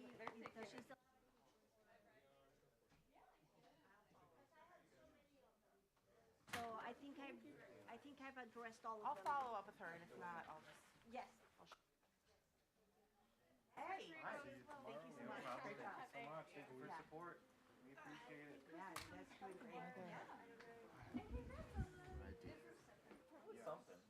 Yeah, they keep cutting off the microphone. It's funny, like, just mentioning, like, people complaining. And I actually did have at least two neighbors who didn't complain, but they were just like, really bad complaining. Because they were so hard. But I just, like, really need, I mean, it was the same, which I get. But I feel like most people did understand how hard it was. Like, even if their specific issue wasn't being handled. I just wanted everyone to pick up a gosh darn shovel. Like, if everyone who had complained online once just shoveled one, Because Ray and I talked about, like, Berlin Heights has, like, Got a couple more things to cover. People were volunteering to dig out. Like, you can't use it if you're charging people. right, yeah. That's good, because I did. Yeah, let's connect. I think we can make it work. All right. Yeah, you had to use the napkin. Thank you, guys. Should we like plug and unplug? Testing. So it's working. Oh, good. It's cutting out because it's sometimes doing a green, Hello? blinking green. Test. No. But it doesn't do it all the time. I don't know. Test. Test, Okay. test. Yeah. But see, this one is. The transcript's just going to be test. Serial 2 at once. So, yeah. so you This got one's two. on, So yeah. once the second one comes off, there you go. So I think it's only. I think we should all try to mute. Oh my gosh, I'm so sorry. Pick up any It's not about being muted or not because it was muted and it was still cutting out. Okay. Hey, let's. So on the agenda, if we can kind of briefly touch, we've got the petitions and request list that represents our ongoing commitment to constituent responsiveness and systematic tracking of community concerns raised at council meetings. It's a living document. It reflects items spanning multiple meeting cycles. Some successfully resolved, others are pending because we're still working on them, the administration. So, there are a number of items that are open. Of course, there were a lot of requests about sidewalk maintenance, parking space adjustments, pedestrian safety, cell phone improvement, and infrastructure concerns at Roosevelt Center and other neighborhoods. So we maintain this list. Staff maintains the list and updates it as issues are resolved. So I want to kick it over to Mr. Samaron if you want to comment on any of these. The list is comprehensive, and it's important for us to occasionally actually touch base and kind of review where we're at with the list. I'm kind of stuck about whether we should go through this one by one. But are there any of the pending issues that, is there anything that's on here that's not correct? Because it's a living document. Do you know where on the website, where do we actually, what page? Is this on under the city administration page? I think it's under the clerk, the city clerk's page on the website. I'm looking for that link, but yes, this is included on the website. There's a section for petitions and requests, and we also include this in your packets. So these are, we report this regularly. Yes, yes, correct. So at any time, we're regularly updating this. In terms of going through the list, Mr. Mayor, looking at some of the resolutions and the council resident action, the form really doesn't allow for all the things that are considered. So, for example, Bill Orleans, Mr. Bill Orleans on the 28th of January requested that we provide a directive regarding prohibitive anti-union activities. We made a reference to that today. The resolution says taken under advisement, but as you observed today, while the resolution says taken under advisement, we have acted on it, right? We had a training with management, and they all verified being there and receiving that message. The others, such as the petition by Mr. Robert Goldberg Strassler regarding the removal of the requirements of sidewalk clearing, that was the request, and as I reported to council, we're not removing that requirement. We're being more accommodating on the citations that we're issuing folks, and that comes with a balance, right? You have to, their folks have to know that there's that threat of violence at times. Sorry, not the threat of a fine. I'm sorry. That is not. There has to be that threat of a fine, a monetary fine at times to get some action. We've been accommodating. There's some sidewalks that haven't been cleared as of today, and part of that is because the folks know we haven't been issuing fines. But I think once they see how serious we are about those things, about issuing fines, monetary fines, that those issues will be resolved. I blame that slip of the tongue on our meeting that we had earlier with the state's attorneys. We had a meeting earlier with the state's attorney, and we're talking about what state's attorney does, prosecute crimes. So, Mr. Mayor, I highlight that the resolution and the comments here might not encompass all the things that we're doing, but I'm happy to get to any particular ones that council cares about. I know some that we're actively working on is Mr. Alexander Barnes had requested the parking space removal on Westway. That was something that came up as through the study of rerouting the bus routes through Crescent and over to Westway, and many of the residents there had raised safety concerns regarding the parking right at that crosswalk. Our planning team evaluated that, and they will be coming to council with a recommendation to remove those 2 parking spaces because it will create greater clearance. That is a challenge we have in the vast majority of our crosswalks in Greenbelt Center. And I know in some council has already addressed some of those issues, and in others, council chose not to because of the feedback that we received from residents. So it's going to be a balancing act, weighing the safety interests with the parking reductions and the feedback from from residents. The charter amendment is there. I mean, we've got Susan Smithers asking about the charter amendment for collective bargaining. That's a project that we're actively working on. Just recently, I shared with council the deliverables that you requested at the last meeting on this matter. I have meeting with the Wayne and legal team to schedule that with council. I think you're planning to discuss the meeting calendar later today. That could be part of your okay. Okay. So that could be part of your deliberations. Is there anything in this list that stick out? I'm just referencing what's on the first page, but I'm sure every page had something. We're actively working on these. Some of these things are already completed. There may be items that you'll see that it says under advisement, but we may just not move beyond that, right? I may list it under review. So a good example of that would be Michael Hartman's petition back in December 8th, where he expressed concerns about the Independence Day fireworks display and renewing the natural gas supply contract. I know folks want a drone show. They want us to move away from the fireworks, but we've got a constrained budget, but we also haven't collected enough feedback to make that decision to say we're going to do away with fireworks.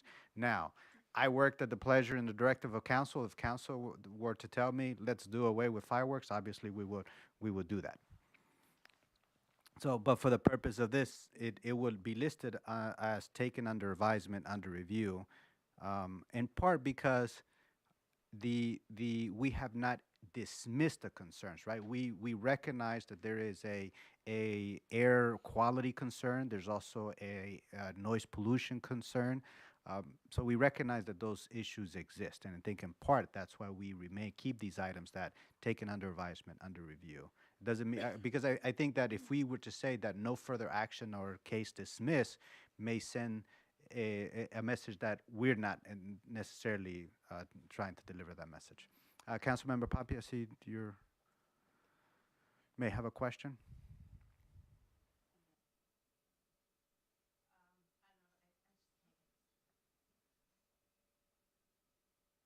Is yours? Oh, I'm working. It's working now. I mean, I've been using these mics for like 2.5 years, and now it's like I've never seen this mic before in my life. Sorry. I did have a question about. Sorry, now I lost the one. Oh, the petition. We had Michelle Whitaker, the executive director of Ranked Choice Voting, was here back in December.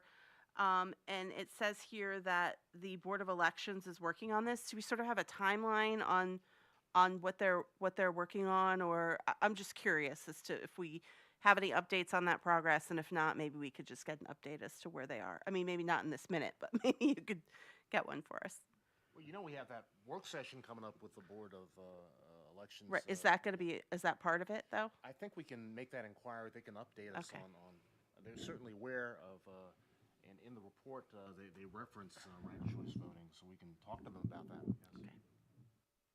Well, and I think part of it was we were waiting till they were finishing up the review of the November election before we tasked them with like really digging into the ranked choice voting. And I think, that's what they just finished, that we're meeting with them on the 25th. So I think now that that's basically wrapped up, I think their next task needs to be getting into the ranked choice. At least that's the way I would look at it.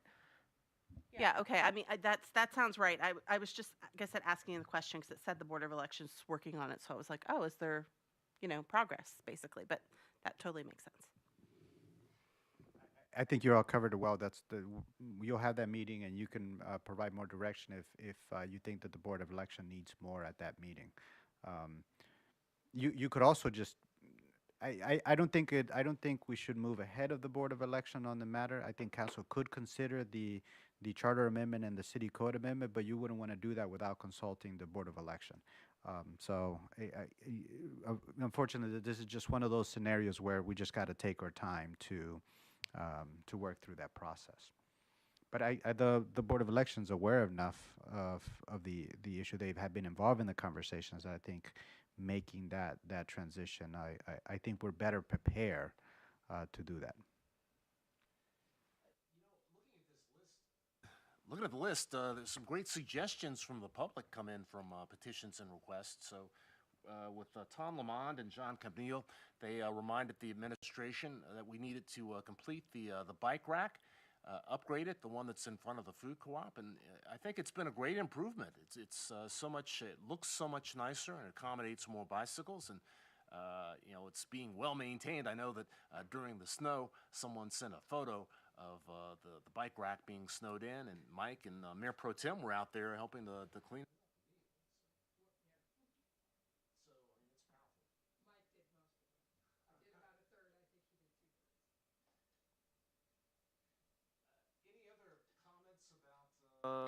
Any other comments about the petitions and request list?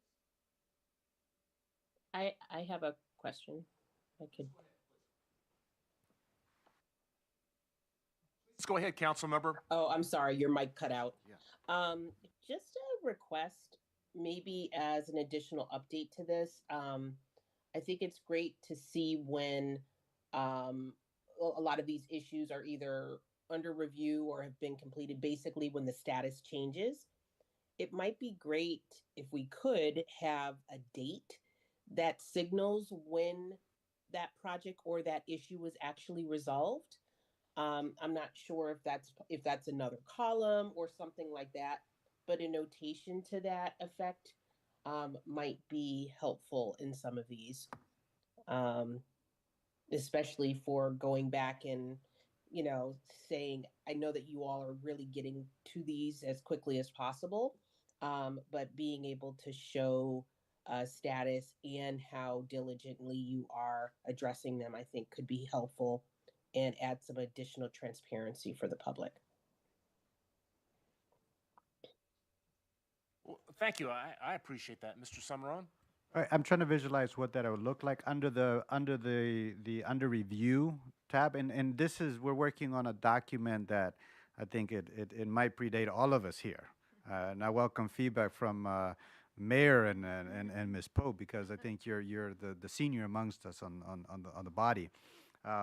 So we're working on the table we haven't added new columns, but there is that column under review, and some of those do have dates that are considered for the matter to be resolved. Then there are others that just have a no further action. I've been mindful of things again that are designated as taken under advisement, under review, to keep them open, because by saying no further action may sound as we're dismissing the case. So maybe there's another category that we can add under that column, or a new column that suggests, is this something that's moving forward? Because I get that you may want to know, okay, which of these are still open versus what's closed. Maybe it could be as simple as open or closed. So, for example, I just made reference to Mr. Orlean's petition. Well, if you look at this, it may appear to it that it's open, right? This is the unionization effort. Well, I consider that matter closed. We resolved it. I think it may not be clear from what this designation. Likewise, for Mr. Lamont's request for bicycle, let me see where that lists under May. That's October 14th. October 14th. So there's another one for October 14th. That was for the establish a Greenbelt job search cooperative. We discussed it internally, and I had shared my thoughts with some of you on that. And that one just says no further action, but I think the other one might have not listed. No, it's on May 12th, and it says project completed. Okay, so that one perfect. does indicate project Okay. completed. Okay. If you just to follow up on that, so the one that is listed, I believe it was Ms. Smithers, related to the cell phone service issue. So if you look at that one, we had the council work session, yes, on the 5th, and then it just says a follow-up date as the 5th. So are you saying that basically the work session was the follow-up and then that's closed, or is that still open? Because I think we still, based on the work session that we had, there was additional work and research that we wanted to do in that. So I think we just need to figure out how to either close these and document by date when they are closed, or maybe add a little bit more detail on things that are open or not open, just to have a little bit more consistency. Yeah, I see that. And with that one, I do have an update. We actually have scheduled the town hall with Verizon for March 10th. And that we initially wanted to have the the town hall with just Verizon, because I was concerned that if we invited T-Mobile, they will come in bragging about how good they are, and people will beat up on Verizon. But I was pleasantly surprised that Verizon wants everybody else here. So Ms. Alvarez has extended an invitation to AT&T and T-Mobile to join us for the March 10th town hall. So that would be a town hall that would be led by staff. As we discussed at a work session, we discussed a few things. We were looking to do in a town hall. We would submit a ticket for the network team to start doing analysis. That work is underway, and we've met with Verizon, the representatives and the technical team who are currently doing that study to figure out where the gaps in coverages are in the city. So we've done that. But for the purposes of this tracking sheet, I think the matter is resolved. Obviously, there's additional work that we're doing with that regard. And I don't know that this sheet, there's room enough to this to track those items, because that now has went from being a task to now being a project in itself. And the way that I would categorize a project, from my project management background, if it's going to take more than 20 hours of work and coordination, that's a project.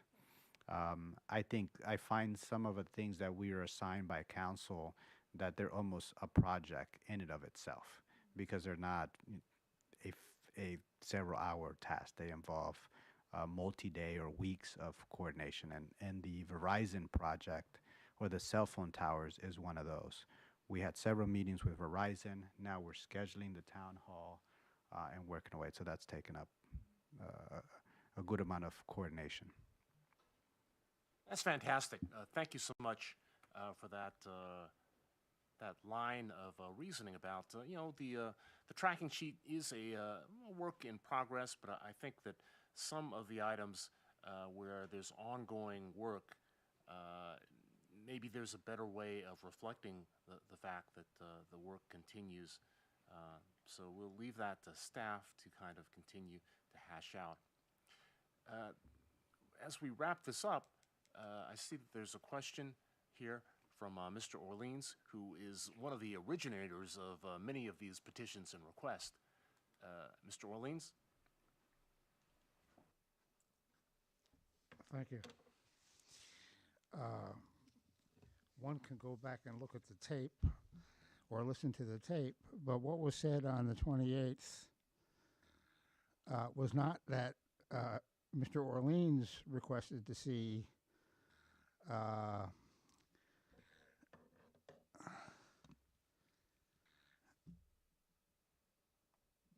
the directive by the city manager, but that the city manager see that it be published on the city page in the newsreel, so that Mr. Orleans and every other resident of Greenbelt and every other Public Works employee in Greenbelt and every Public Works management, all of those who care to read the newsreel can see it stipulated on the city page that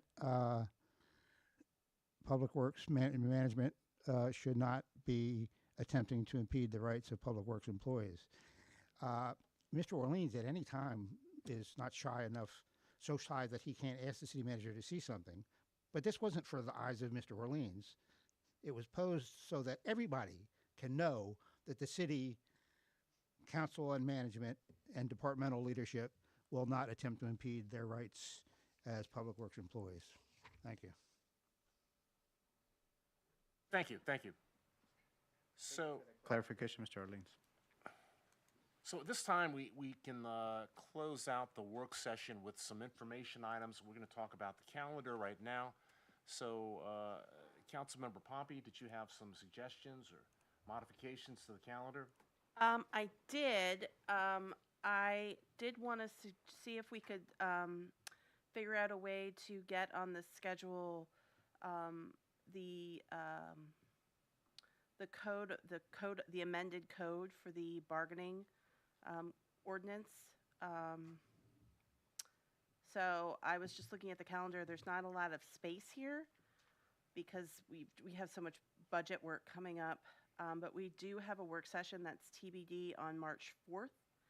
And that could be a time for us to work on that language. If you recall, our our lawyer, Mr. Silvestri, gave us sort of amended language that was with tracked changes and everything that we did not go through in the initial work session because it was pretty extensive, and we all kind of thought it needed its own work session. Unfortunately, I'm not going to be available on March the 4th, and I would like to be able to participate in that work session. Let's see, on the 2nd, I think we have... We have the meet and greet, but maybe we could just could swap the them. meet and We greet could do and the do meet that and on the greet on the 2nd? 4th. Yeah. We I could do mean- the meet and greet on the 4th, and then the work session on the language on the 2nd. That would work for me. You can do that, yes. Okay, great. Okay, other thoughts or... Get that? We'll reach out to. We started working on making arrangement for that for that meet and greet at La Curva. We also had a conversation today with Tim Adams' office regarding outreach in the community, and we stated that council was meeting that date as a council meet and greet, and the focus was for residents to meet our council and their community engagement person. Actually, that could be something that the council member asked. So we'll work on that if you are making that change. So reach out to La Curva to see the. to Yeah, change that sorry for about us. that, but I think the only other alternative is to wait for that code review. We have to figure out until June. June, which seems just way A too long long. time. So sorry to create that, Giselle. Unless we want to hold the meeting at La Cuerva. I feel like since we have the reservation already, we could, But that would be great, though, if Mr. Adams could come to that meet and greet. I think that would be nice.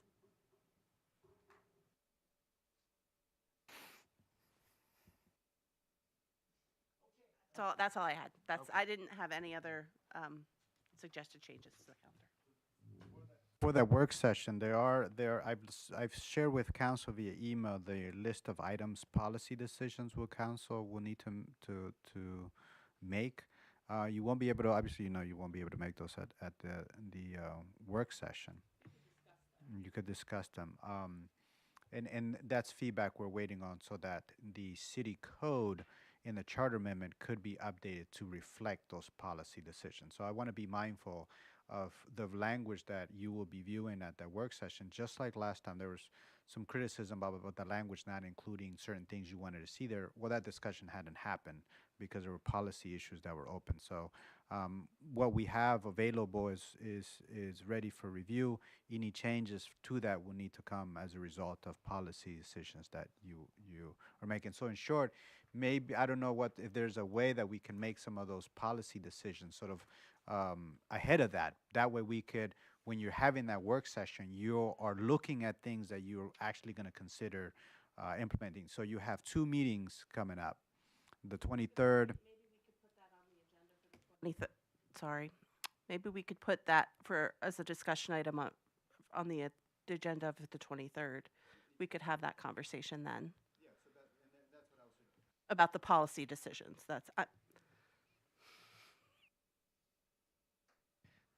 Sorry, in short, that's what I was going to suggest, that you could break these up into what are policy decisions you can think that you might be ready to vote on. Okay, and a good example is council want to consider hourly seasonal employees? I think that's a key component. One union versus multiple unions. Those are key points, the policy points, that I think that you could break those up and talk through those earlier so that we can incorporate those changes ahead of the work session.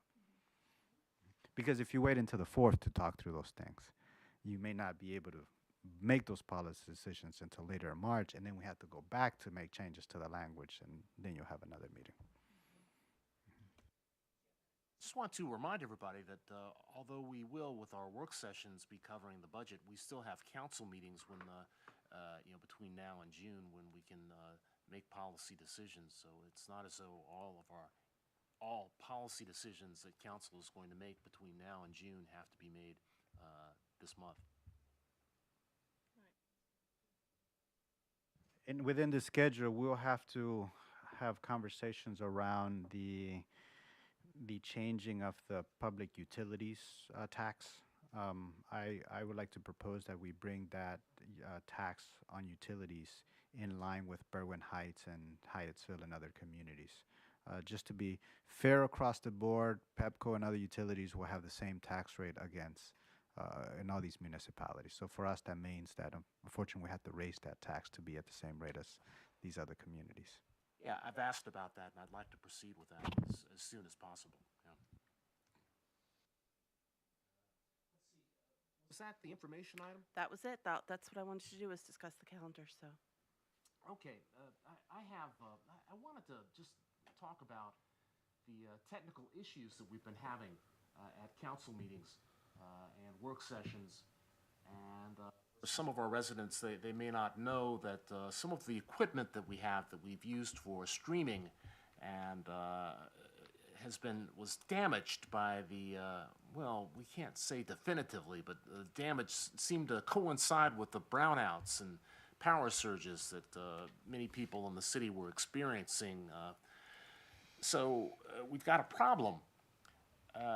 And as a result, many of the work sessions and meetings that we've had have been almost inaudible to the public. So for the streaming part, I just feel like what we put on YouTube and what we stream is there permanently, and if it's not, if you can't hear it, and if you have to turn it up 30-40% to hear it, you know, maybe we should hold off on posting those, or if there's some way to kind of evaluate whether or not something is you know, audible before we post it. I think it's a little bit, to me, it's an issue, and you know, you post something on YouTube and it's there, and it's a reflection of the city. So I don't know how the rest of council feels about that, and this is a work session, so certainly we can't make any decisions, but just as far as to the administration, I think we need to, you know, take a close look at the workflow.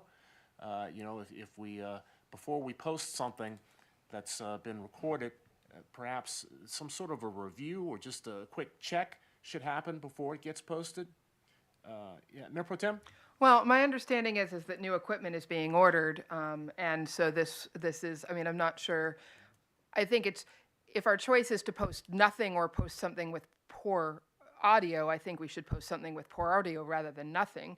But it sounds like we have new equipment arriving, and as soon as that's taken care of, then this won't be an issue anymore. Or Yeah. we hope not. I hope not. That really doesn't address the issue, though. You know, I've gone back and I hear these meetings when I get home. You know, it's streamed already, and the last I don't know how tonight is going to come across, and last night, but it's not audible, and we're hearing that from a lot of residents. So, But if it's not there at all, then it's certainly not audible either. If it's not posted, then nobody can watch it, hearing or otherwise. right, and if it's posted and it's not audible, it stays there permanently. And No, I'm you can not take down, comfortable with that. you can replace YouTube videos. Well, and that's what I'm saying explicitly. That No, what you were saying was to wait until posting it until the audio is checked. But I think another option would be to post it, and then if we can get, if the Zoom recording has better audio, then post a new video with better audio. That is, because you were not saying to wait, and you were saying to wait until post it until we check the video. But I think that means that nobody has access to it, good audio or bad. Yeah, actually, what I was saying is at the end of a work session, it's streamed immediately, and at some point there should be in the workflow just a quick check-in to see if there are issues, technical issues. I do agree that if the Zoom feed is better than what was streamed on YouTube or another service, we should you know, post the Zoom stream, whichever audio stream is best. Yes. The video and audio is streamed in real time. So that's what becomes the record on the Civic Clerk system, the website, and YouTube. So there's no processing separate from what is going out. So we're working to address those issues. I have a proposal from James and Patrick on upgrading our equipment. It turns out that everything needs to be upgraded, including the cameras. The cameras are from 2014. So maybe they were the highest technology then, but it's 11 years old. So through this, the bridge being burnt out, whether it was a Pepco power surge or something else. We've learned that a lot of the system has just been put together in pieces, and we need a full upgrade. So we'll be looking to spend upwards of $30,000 in a system upgrade, and that is not, looking at the expense that council has paid for the TVs, the cameras, the sound. It was around $100,000 that council paid for that upgrade. So we'll be looking to make a full system upgrade and under that amount. Because we're being budget conscious, and we're doing a lot of the work in-house versus hiring a contractor to do that. I think that's I'm hopeful that should resolve a lot of the challenges.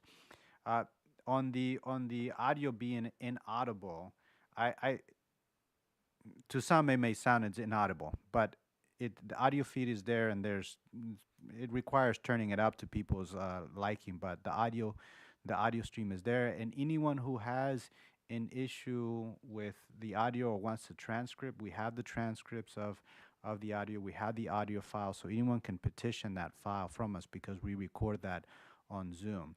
I think putting in an additional workflow of processing, that's doable.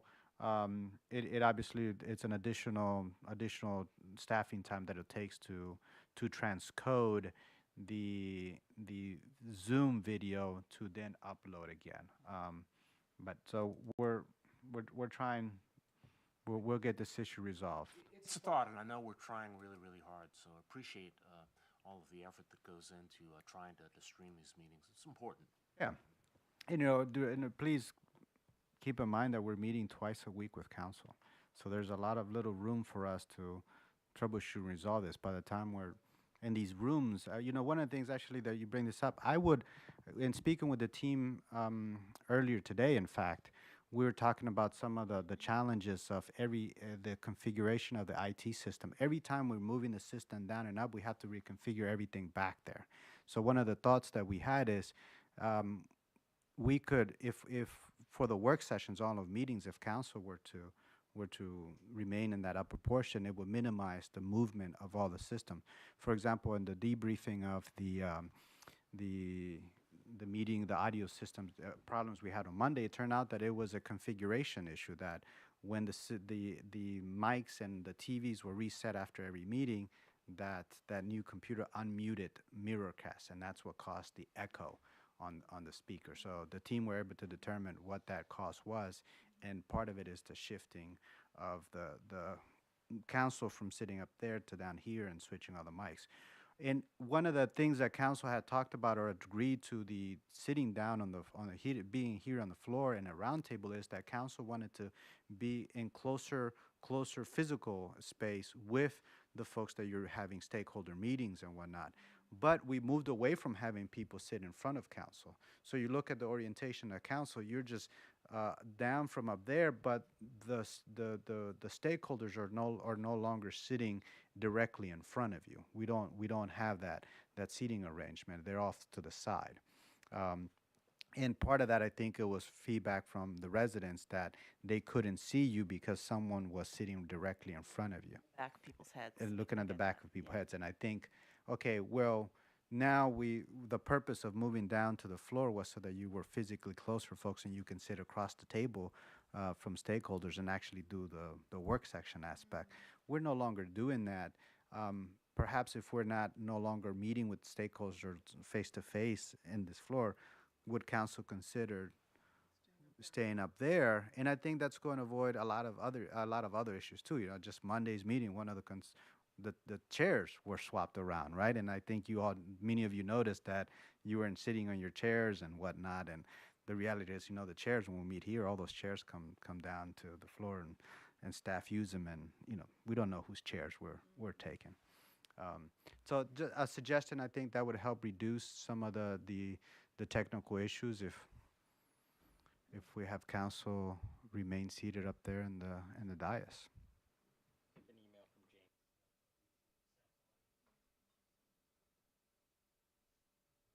Sorry, you said James is emailing?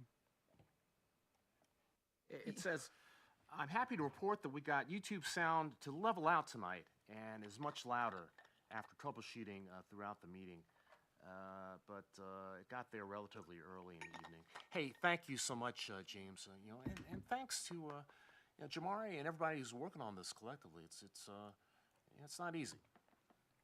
So it's 9:45 right now, which means we are right on time. So, Mayor Pro Tem, We need to go into an open special meeting first. I hereby call this special meeting of the Greenbelt City Council to order. Ms. Alvarez, can you call the roll, please? Thank you. Councilmember Fritz? Present. Got it. Councilmember Niesel? Here. Councilmember McKinney? Here. Councilmember Pompey? Here. Councilmember Pope? Well, here. Mayor Pro Tem Weaver? Here. And Mayor Jordan. I'm here. Hey, thank you so much. So, any information items? Hearing none, is there a motion to be made? I move that council go into closed session in accordance with Section 3-305B1, 7, and 8 of the General Provisions Article of the Annotated Code of the Public General Laws of Maryland. 1, to discuss the appointment, performance evaluation of appointees, employees, or officials over whom this public body has jurisdiction, or any other personnel matter that affects one or more specific individuals. 2, to consult with counsel to obtain legal advice on a legal matter. And 3, to consult with staff, consultants, or other individuals about pending or potential litigation. The purpose of this meeting is 1, to address personnel matters related to specific individuals, 2, to obtain legal advice on a legal matter, and 3, to consult with staff, in this case staff, about pending or potential litigation. In addition to council, City Manager Salmaron will be in the meeting, as well as Dwayne Martinez, Director of Human Resources, and Jason Deloach, City Solicitor. Note that council will not return to open session following this closed session. Okay, Ms. Pope has seconded. Ms. Alvarez, can you do the roll, please? Yep. Councilmember Fritz? Aye. Councilmember Niesel? Yes. Councilmember McKinney? Yes. Councilmember Pompey? Yes. Councilmember Pope? Yes. Mayor Pro Tem Weaver? Yes. Mayor Jordan? Yes. The motion passes. Let's now go into executive